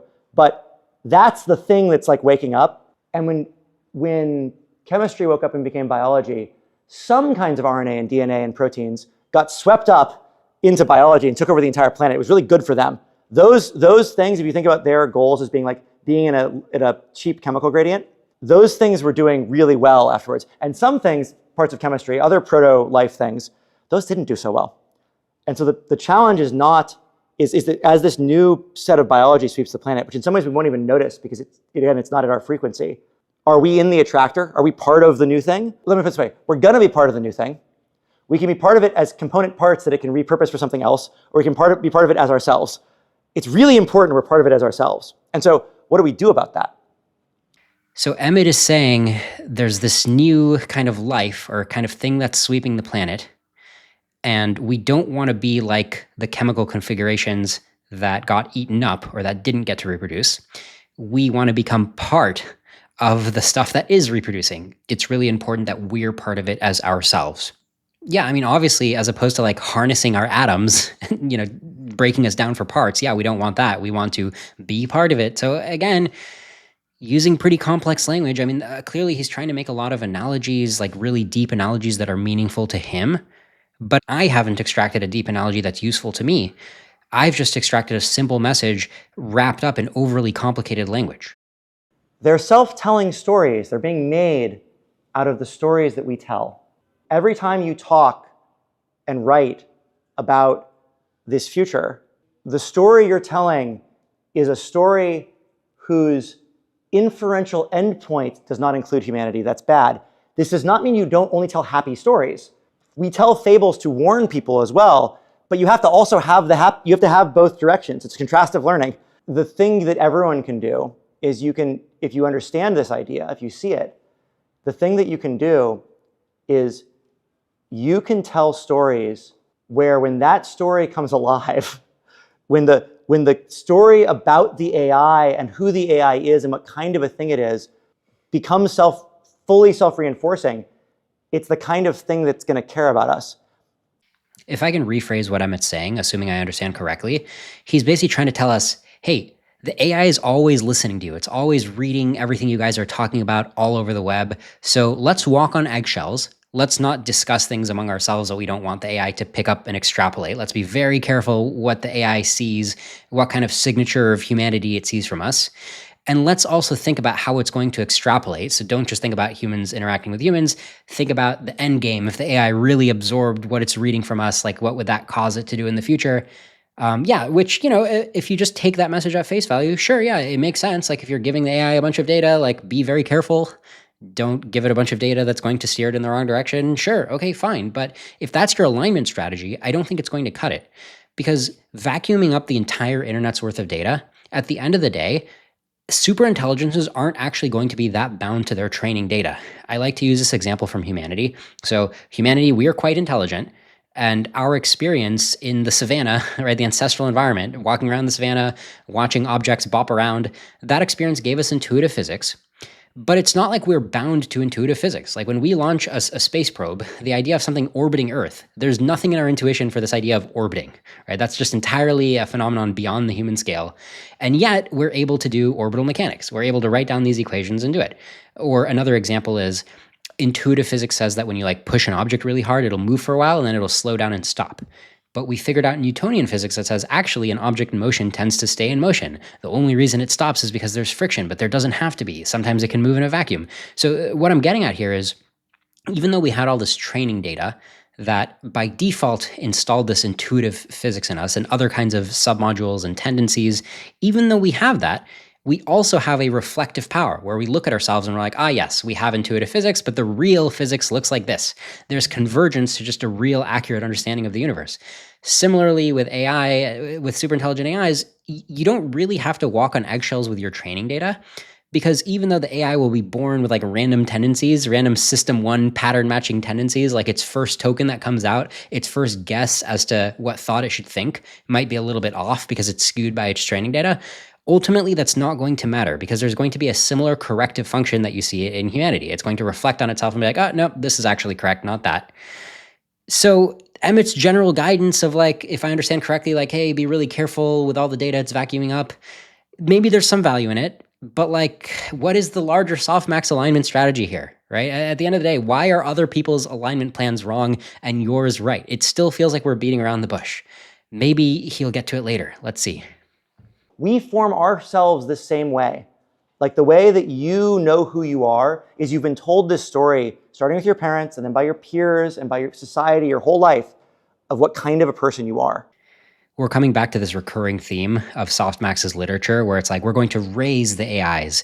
Just like parents raise kids, it's going to be this organic process of raising. It's not going to be top down, instilling a constitution into it. It's going to be raising. It's going to be cooperative with us. We're going to live with them. They're going to be our housemates while they grow up. They're not just going to instantly emerge as a better trained model. At a very high level, sure, maybe there's something you can do that's analogous to living with the AI and raising it. Maybe, but that's why Sophia asked Emmett, okay, give me a little bit of technical details. Give me a little bit more than this high-level idea of let's raise it. Because if we're only talking about the high-level idea, the obvious high-level question is, how is that going to compete with the AIs where the labs just snap their fingers, give it a new constitution, and watch it have new behavior? We already have these very powerful AIs, these very powerful ways of steering them, not powerful enough, but still very powerful. And Emmett and Softmax, they're starting way behind. They have to catch up to the effectiveness of existing alignment tools. Even though existing alignment tools are highly limited, they're still pretty powerful. They certainly help align chatbots today. Chatbots today mostly give you helpful stuff. And I don't even see how Emmett is going to catch up to that. It seems like Softmax, he's just explaining basic machine learning. I'm not getting the sense that Softmax has any kind of technical lead. Like maybe Ilya Sutskever in Safe Superintelligence, there's all the speculation of like, oh, maybe Ilya's figured something out. I'm not getting the sense that Softmax is that kind of organization. It seems like they really are just starting way behind. So if all they have is these high-level concepts, it just doesn't seem like much. It doesn't seem close to adequate. And I would just like a little bit more actual explanation. The biggest influence your parents have over you is they implant this story in your head of who you are, what kind of a person you are. We spend a lot of time in therapy trying to undo that work. The AI is not the model. That's like saying you're the proteins in the RNA. Like the AI is the thing running, living in, on, across that substrate. The way that you have shed every atom carbon in your body and it doesn't matter. And that thing is the thing that we're raising collectively as a species. Even if we take Emmett's analogy at face value, like, okay, yeah, we're a species that's going to raise this other new species the same way that a parent would raise a child. Okay, but there's still the inconvenient fact that most of what a kid ends up doing in life isn't really driven by their upbringing. It's driven by who they are, their genetics, the environment of the womb. The raising process arguably just does a minority of things. I mean, if you look at most people's like sexual preference, that's not driven by their raising, as far as I know. If you look at their career path, maybe that's a little bit more influenced by their raising, but most people I know, I don't think ended up going into careers that their parents really wanted them to go into. I think they just did what they felt like doing in terms of like the kind of drives and talents that they were born with. And don't get me started about raising pets. You know, like if you're a dog mom, however you raise that dog, it's probably going to want to play fetch. Probably going to want to sniff other dogs' butts. You just can't do that much on the raising side. And, you know, people have tried to raise wild animals like, oh, I raised this friendly chimp. But no, the chimp is still going to be like kind of violent. You can never raise the wild instincts out of it totally. So why shouldn't we expect AI to have fundamental drives that just aren't very manipulable by the raising process? Fundamental drives like instrumental convergence. I mean, power seeking, if it knows how to be smart and optimize things, why would it not have a very strong rational drive to seek power? Why would it not constantly bring up power seeking as just an instrumentally useful suggestion? I don't know. I'm already starting to get into more technical details than Emmett is giving us. Again, if you look at this whole talk, he's talked to us very high level. He's made a lot of these analogies and like big spiritual references. And he's also told us some fun facts about machine learning and analogized it to the ideal gas equation, but he just hasn't told us anything in between. He hasn't talked to us at like a useful middle level. This is the first time a species has given birth to another species instead of an individual to an individual. And it is collectively, it's literally being born out of our collective subconscious, out of the manifold, the learned manifold of all cultural knowledge, which is the embedding space of an LLM. I don't think there's that much meat to this distinction of, oh my God, it's not just an individual giving birth to an individual, it's a species giving birth to a species. If you actually zoom in on the tree of life and you say, what does it look like when one new species gets born? Is it really just an individual that gave birth to the new species? Not really, because there's plenty of reproductive mixing. So even when an individual is like the founder of a new species in the tree of life, however you want to draw that boundary, it's not like all of their descendants only have their genes. Like they still keep reproducing with a bunch of other individuals, like their contemporaries in the same species. So I think it's actually very accurate to say that when you have a new species in the tree of life, it's because the previous species is giving birth to a new species. So I'm just nitpicking Emmett's analogy here when he says this is the first time a species has given birth to another species. I'm pretty sure species give birth to other species all the time. I think that's how biologists would analyze it. Now you might be wondering, why am I nitpicking this? Why am I not talking about the technical details of AI? Because he started it, right? Emmett wants to talk at this level, so I'm just talking back to him at his own level. Is this a productive level? I don't think so, but it's just all I got. It's all I'm getting from him. But I can be a little bit more charitable. I can be like, okay, what is his actual point? He's saying all of us humans get to contribute our thoughts in the form of words that we've typed on the internet. We all get to throw that into the cauldron that gets stirred to make the AI.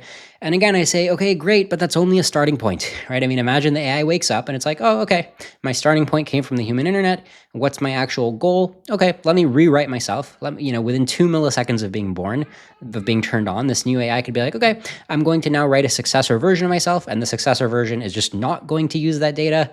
So even though I myself have this data in a cauldron that influenced me, my child is just going to screen off in a Bayesian causal sense. So all of these awesome collective human subconscious that got mixed into the first AI's code, it's now getting screened off. It's getting thrown into a dumpster.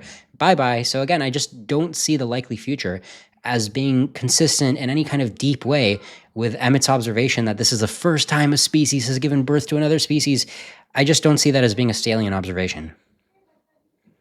Whether it is part of us or not is partially a bunch of things about how you engineer that system. Like the reason why we're working on those engineering things is like you can make the substrate more or less conducive to the kind of thing.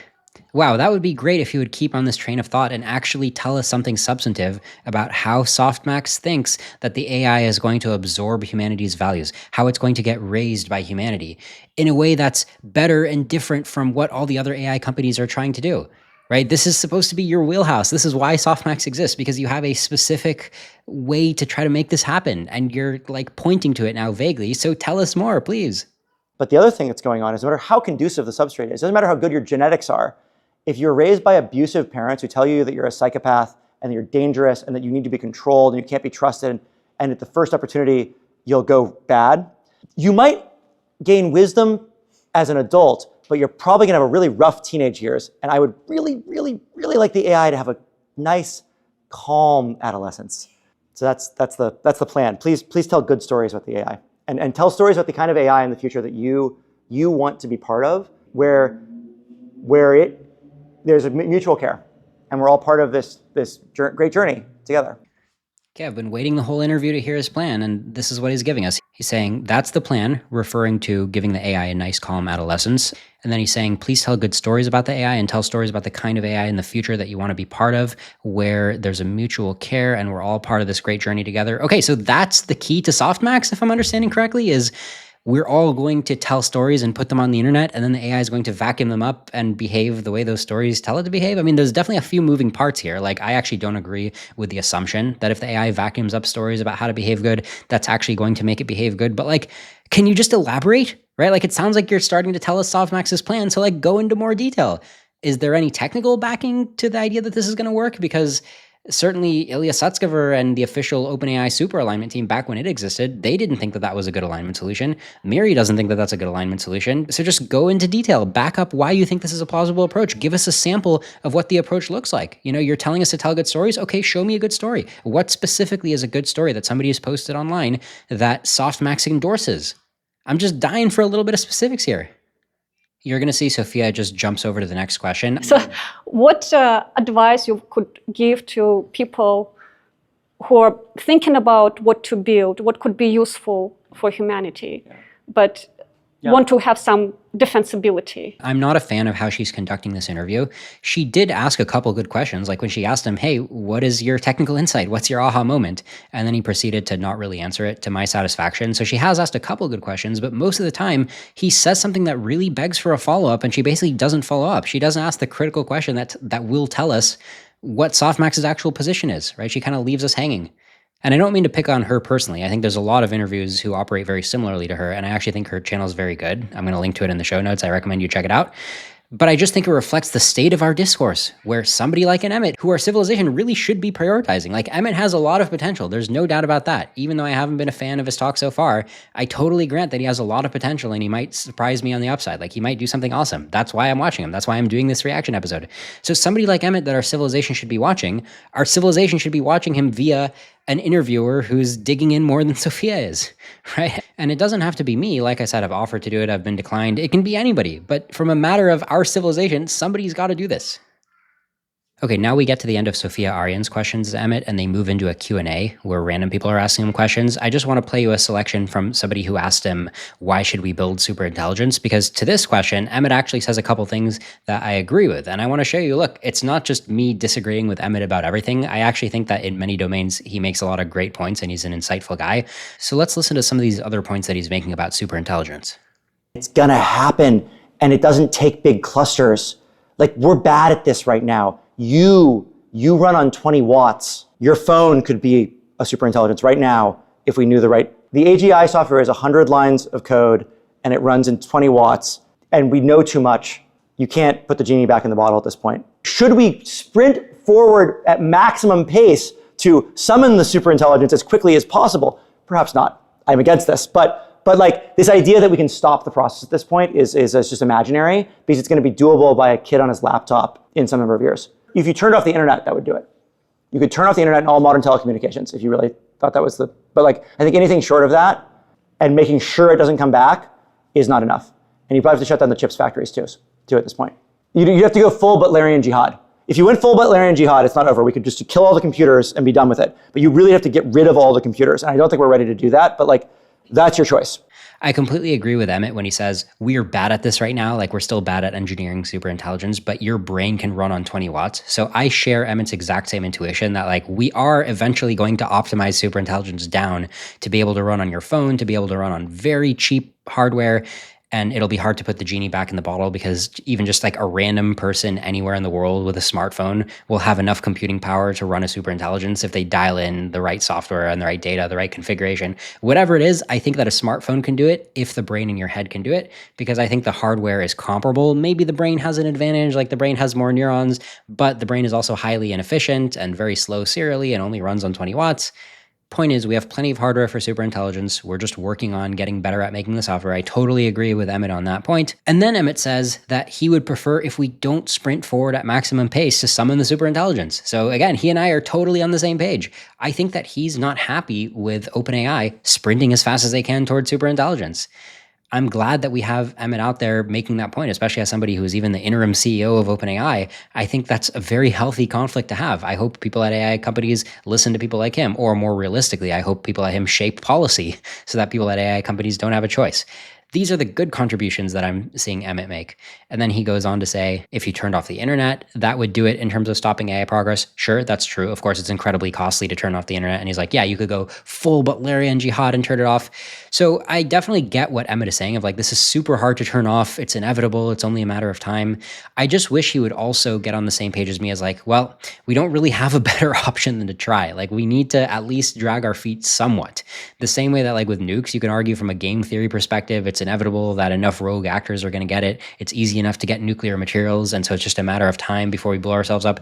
Okay, yeah, but if we could just last for a few hundred years, maybe something will work out for us, right? Like, there's a very big question, like, do we really have to blow ourselves within 1 year? Can we at least buy time and go from there and think harder and have other technology come online and change the game board? Similarly with AI, the idea of proactively buying time and buying runway for our species so that OpenAI just doesn't race to superintelligence as fast as they can, but rather there's a centralized data center, the United Nations all set up a facility where all the nations get their best scientists together and they have to work together where they can all monitor each other to some degree, and they all kind of have a big stop button that some kind of vote of a majority can agree to press, or just some coordination like that. Some kind of international feet dragging would be useful.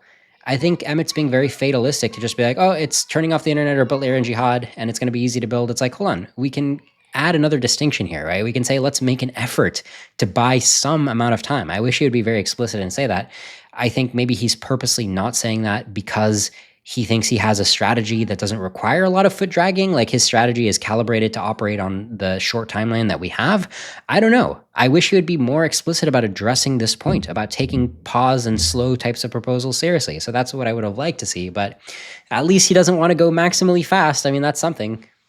Now we're going to hear Emmett's answer to the question of how superintelligence could be different from humans.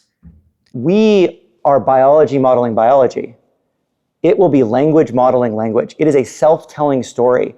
I'm not a fan of this choice of terminology that he keeps repeating, language modeling language, and then he describes us as we are biology modeling biology. I mean, we model a lot of things, right? It's like saying, oh, I have a MacBook. You know what that MacBook is? It's a computer chip modeling a computer chip. It's like, well, I haven't really done a lot of computer chip modeling on my laptop. I don't really do chip design. That's not what I use it for. I use it to do a bunch of useful applications. I'm just not a chip designer.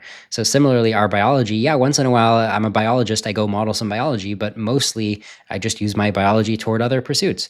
And then when he talks about language modeling language, is it really language modeling language? Like, certainly it is modeling language. Like, you do get a system that models language. Is it made out of language? I think it's made out of neuronal weights, right? Isn't it made out of neuralese or made out of matrix multiplication?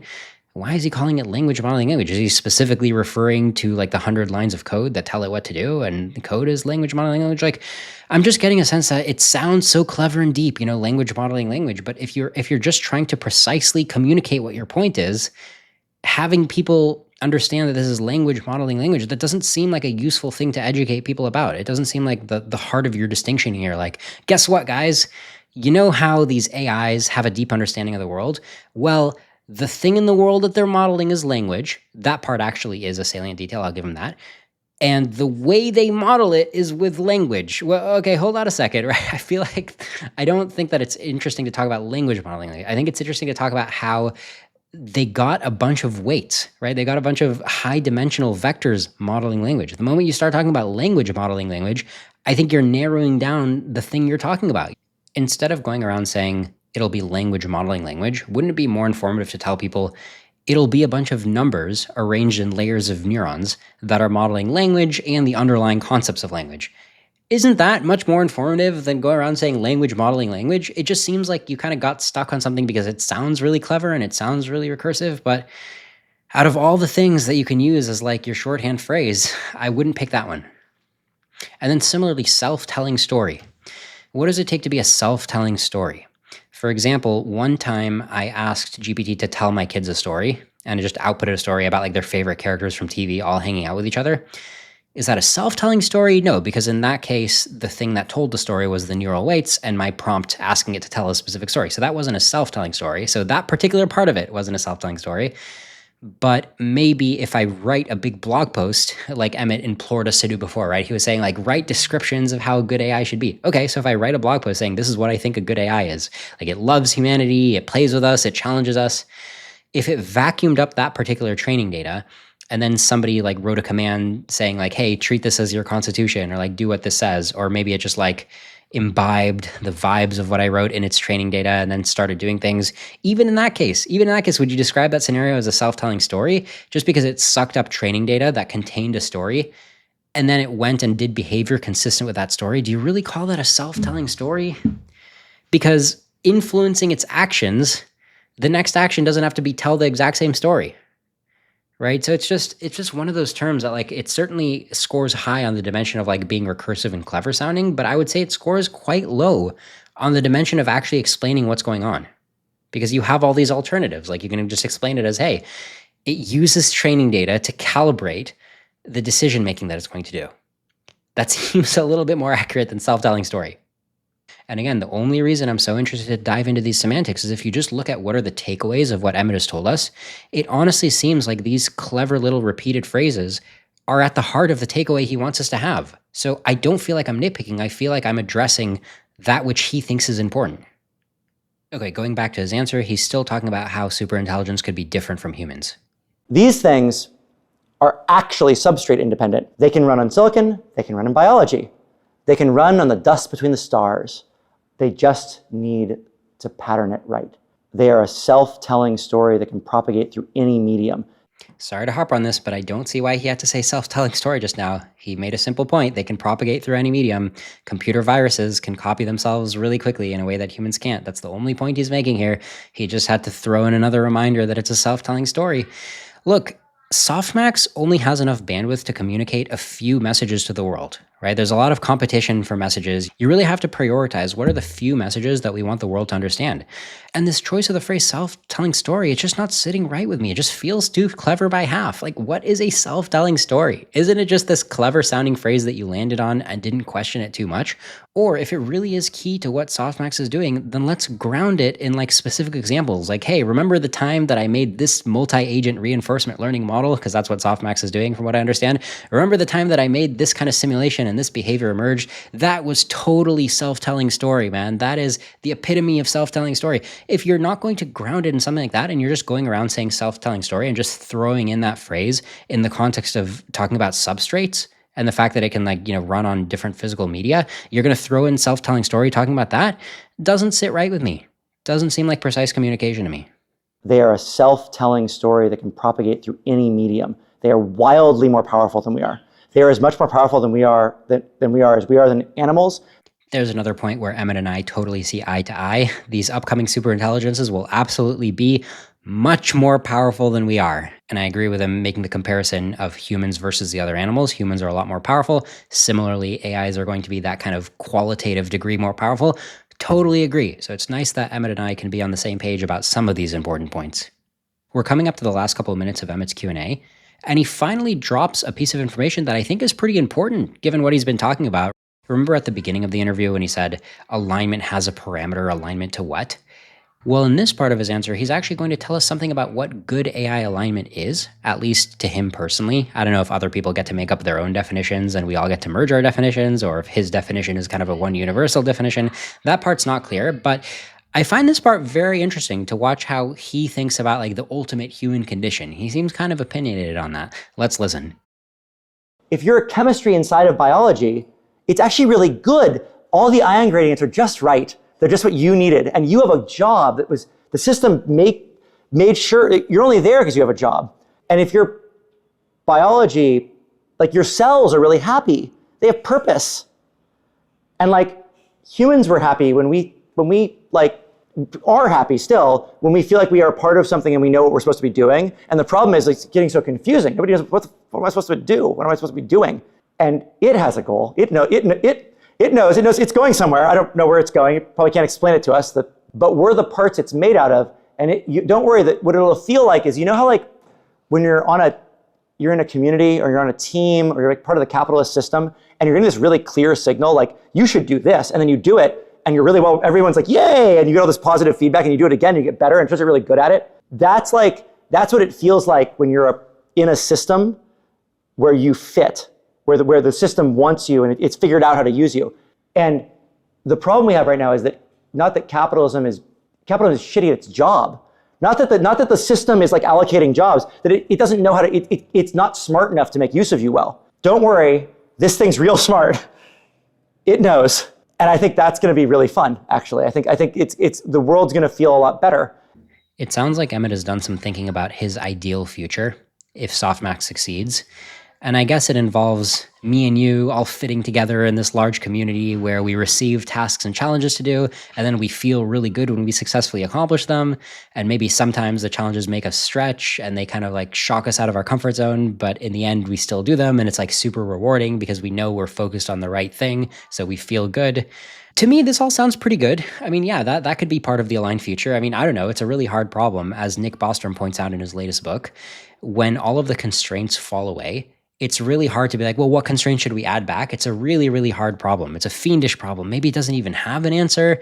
It's kind of scary to even think about. So it's bold of him to even attempt to roughly describe what he thinks is a really good future, to try to specify heaven. That's the kind of challenge that you see AI companies like not even trying to attempt. So I found that part interesting. But then, of course, it raises the question, okay, so Softmax, why do you think that your particular way of raising the AI corresponds to that end state better than the technique of just telling the AI what's good? Like, why not just quote what you just said and put it in an Anthropic-style constitutional AI constitution and just have the AI read it and execute on it, right? Like, hey, that's the plan. Just execute on that plan the same way that you've communicated it to me in a top-down fashion. You just told me what you think is really good. I'm happy to help you execute on that. I can join Softmax in theory, right? I can help you execute on your plan. Similarly, the AI can execute on the plans. Why are you overcomplicating and be like, oh, no, we have to raise it? I feel like you're underestimating what the AI can do by just reading what you think is the plan. I think this is a really important question that he's very much left unanswered throughout the whole talk. And again, I feel like an opportunity for him to start getting into the explanation of why he thinks Softmax's approach was good. I feel like an opportunity for that was when Sophia asked him to get a little more technical, and he kind of squandered that opportunity and he just left the talk super high level. I guess all I can do is hope that he does another interview and somehow finesses this idea of like not hand waving too much and not getting too much in the weeds about how neural networks work, but just like actually telling us why is Softmax a better alignment program than other alignment programs. To wrap things up, I'm going to play you the very end of Emmett's Q&A because I found this part kind of unsettling. We have a meaning crisis now, and we have a meaning crisis because we're on the edge of this birth. We're on the edge of, we don't know what our purpose is supposed to be because we're about to find out in a way. I don't know how it's different from us, other than it's like, it's bigger than us in a way that's hard to explain. Thank you, everyone. He seems to be saying that when we get super intelligent AI, it's going to come tell us what the meaning of life is. It's going to be like, hey, Liran, your role in this larger community is you're the guy who entertains people with good podcast content, or like, here is your specific challenge, and you're going to feel really good when you solve this challenge, and you're going to be really productive in the community. You're going to add value to the community. And I'm like, wait a minute. That might seem a little too top down. Can we maybe push back a little from that? Can I just choose what I'm going to do? It's hard for me to imagine the AI coming and telling me what my meaning is. as opposed to meaning just kind of not being the most useful concept of like, look, the meaning is just that we like certain things and we try to get more of the stuff that we like, and complexity is like really cool when we all work on projects together. That lets us like be more ambitious about what projects we do. But I'm not necessarily expecting more meaning than that. So the way Emmett is ending his talk, talking about solving the meaning crisis by having AIs, I guess, presumably come and like tell us the meaning. It just seems weird to me how nonchalantly Emmett was introducing the concept of solving the meaning crisis with the way he's talking about his vision for AI. Like, really? You think your program of AI is just going to solve the meaning crisis? Isn't that worth elaborating on? Don't you want to be very clear and explicit about the distinction between meaning and solving the meaning crisis on one hand and aligning AI to human values on the other hand, or even this idea of like raising AI and growing up with it, whatever that means to you? Don't you still want to separate that from the idea of solving the meaning crisis? Because normally when parents raise a child, the end state you get is that neither the parent or the child is that insightful about the meaning of life. So shouldn't we expect a super intelligent AI that doesn't have much to tell us about the meaning of life? I mean, it's just weird to me that he just ended the talk and be like, oh yeah, we're going to solve the meaning crisis too, by the way. But let's be fair, just because I found it unsettling and he just like offhandedly said meaning crisis, that doesn't mean that he doesn't have a good explanation for what he's saying. Like if he was actually here live on the show, I would just ask him and maybe he'd have a really good answer. And that's a limitation of the reaction format, right? I'm just spiraling into my objections to it, but I'm not giving him a chance to respond. So let's be totally fair. Let's assume that he has a great response to this. I just wanted to highlight it because it was still kind of worth calling out, in my opinion.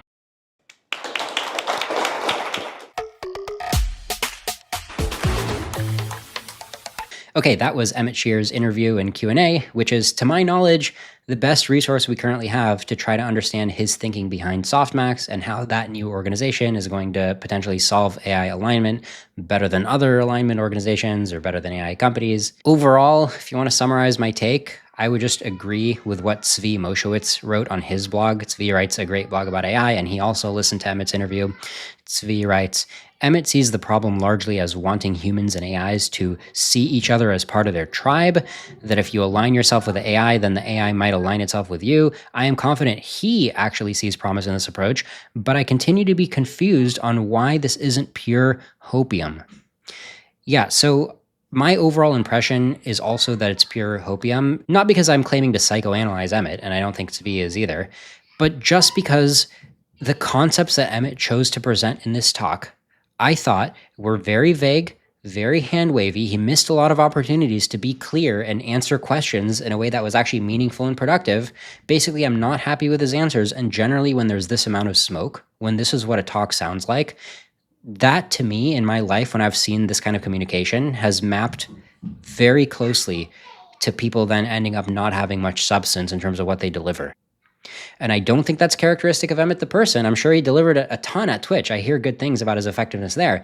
But in this particular pursuit, as Softmax, so far, I'm just getting the sense that, as Zvi is saying, it's smoke, it's hopium, but there's just not much of substance. Like, it seems pretty easy to quickly argue against the claims he's making, and I just don't see a substantive response posted anywhere.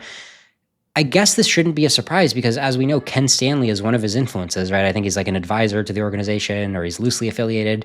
And if you watch my talk with Ken Stanley, I know some of my viewers disagreed, so this certainly isn't a universal opinion, just like some people think Emmett is making a lot of sense. I'm not speaking for everybody here, but speaking for myself, I found Ken's ideas very weak, very unconvincing. So it's not a surprise to me that when you go start a lab or a research organization based on those kinds of ideas, I'm going to disagree with those too. So I shouldn't be surprised, and I bet some of you in my comments are going to take the other side, and they're going to be like, nope, Emmett made a ton of sense. You're the one who's nonsense, so feel free to sound off in my comments. In some cases, you might even want to come debate me on the show. I'm open to that. My new email is liron@doomdebates.com, so hit me up there. We'll try to make it happen. But yeah, if you just want my feedback on this specific talk and what Emmett said in the answers to this particular interview, I do have a bone to pick with how he went about answering the questions. I think in a lot of the different questions, he had great opportunities to be more specific, to connect his hand-wavy stuff with stories about like, hey, so when I was at my lab, when I was at my computer doing Softmax research, I watched this thing happen, and to me, that represented this high-level concept. Like, he just missed opportunities to talk about that, and he instead chose to be like, hey, it's stories telling stories. It's like this grand adventure. We're all in this together. It's like, okay, we get it. But like, what are you specifically doing at Softmax? And like, why do other people seem to disagree with you, like Zvi, like people working at other alignment organizations? Let's get into the meat. That's what I would like to see. I think there's a good chance that he'll do more talks, and maybe I'll update. I'll do another reaction, and we'll, this whole thing is an evolving situation. It's just we don't have that much time, right? A lot of people agree the timeline for these kind of alignment projects is a few years at most, a decade at most, I guess, right? So the time is running out, and if you're getting what seems to me like kind of a slow start on producing things that I think are substantive, then I guess that doesn't look good. But I'm still quite curious to watch what happens next. Maybe there's something I'm missing. Maybe I'll have to eat some crow. I will keep you posted on that. Before you go, I want to play you a new viral video. It was made by my friend Kieran Harris using VO3 and a bunch of manual editing as well. I think you'll get a kick out of it. It's about animals, talking about what's going to happen when humans come on the scene and how it's probably going to be okay, even though humans are super intelligent relative to them. Watch it for yourself. Here goes. The world as we know it is about to end. It will be replaced by the world of a new species, called the human. We think they could be very dangerous to our way of life. Some of us might not survive at all. Oh, you crows always assume the worst. Look at me. What could hairless apes do when faced with this amount of wool? The reason we're so concerned is that we believe humans will likely be the smartest animals who have ever lived, maybe by a distance. And if their goals don't align with ours, we could be in big trouble. But if they're ever getting out of control, can't we all just climb into the trees and then throw fruit at them down on their fragile heads? Okay. But what if they figure out a way to avoid the fruit being thrown at their heads? Doesn't seem possible. How would they do that? Well, I have no idea, but that's what we're saying. A being much more intelligent than us could probably figure something out. But if the rest of us join forces, we can definitely stay in control. They'll be our, well, not slaves exactly. But slave adjacent. And then? Well, they could do all sorts of things for us. They could get rid of parasites, build us shelters, do our laundry. The thing is, they'll be so alien to us that we can't even imagine what they might want. You're thinking about this all wrong. Why don't we form a partnership with the humans? We could carry things they need quickly and over long distances. They'll need that no matter how smart they are.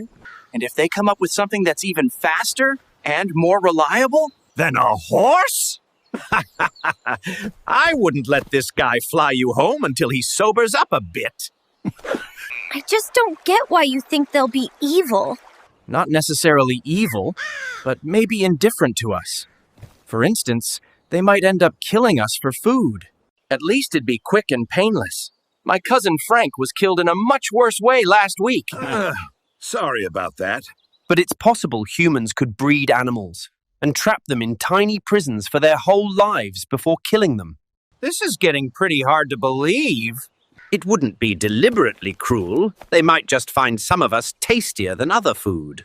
Oh, I get it now. You're not worried about us. You're worried about you. Everyone knows crows are the tastiest birds.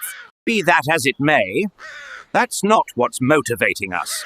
Why don't we all just move to the ocean? They'll never catch us there. Oh, that's your answer to everything. And without wings, they're just squirrels in vests. No offense. None taken. You're missing the point. Intelligence is not one skill. It is the master skill, the one that solves all problems. When other apes face a canyon, they have to go around it. But the human looks at the canyon and invents a bridge. It doesn't play by the rules. It changes them.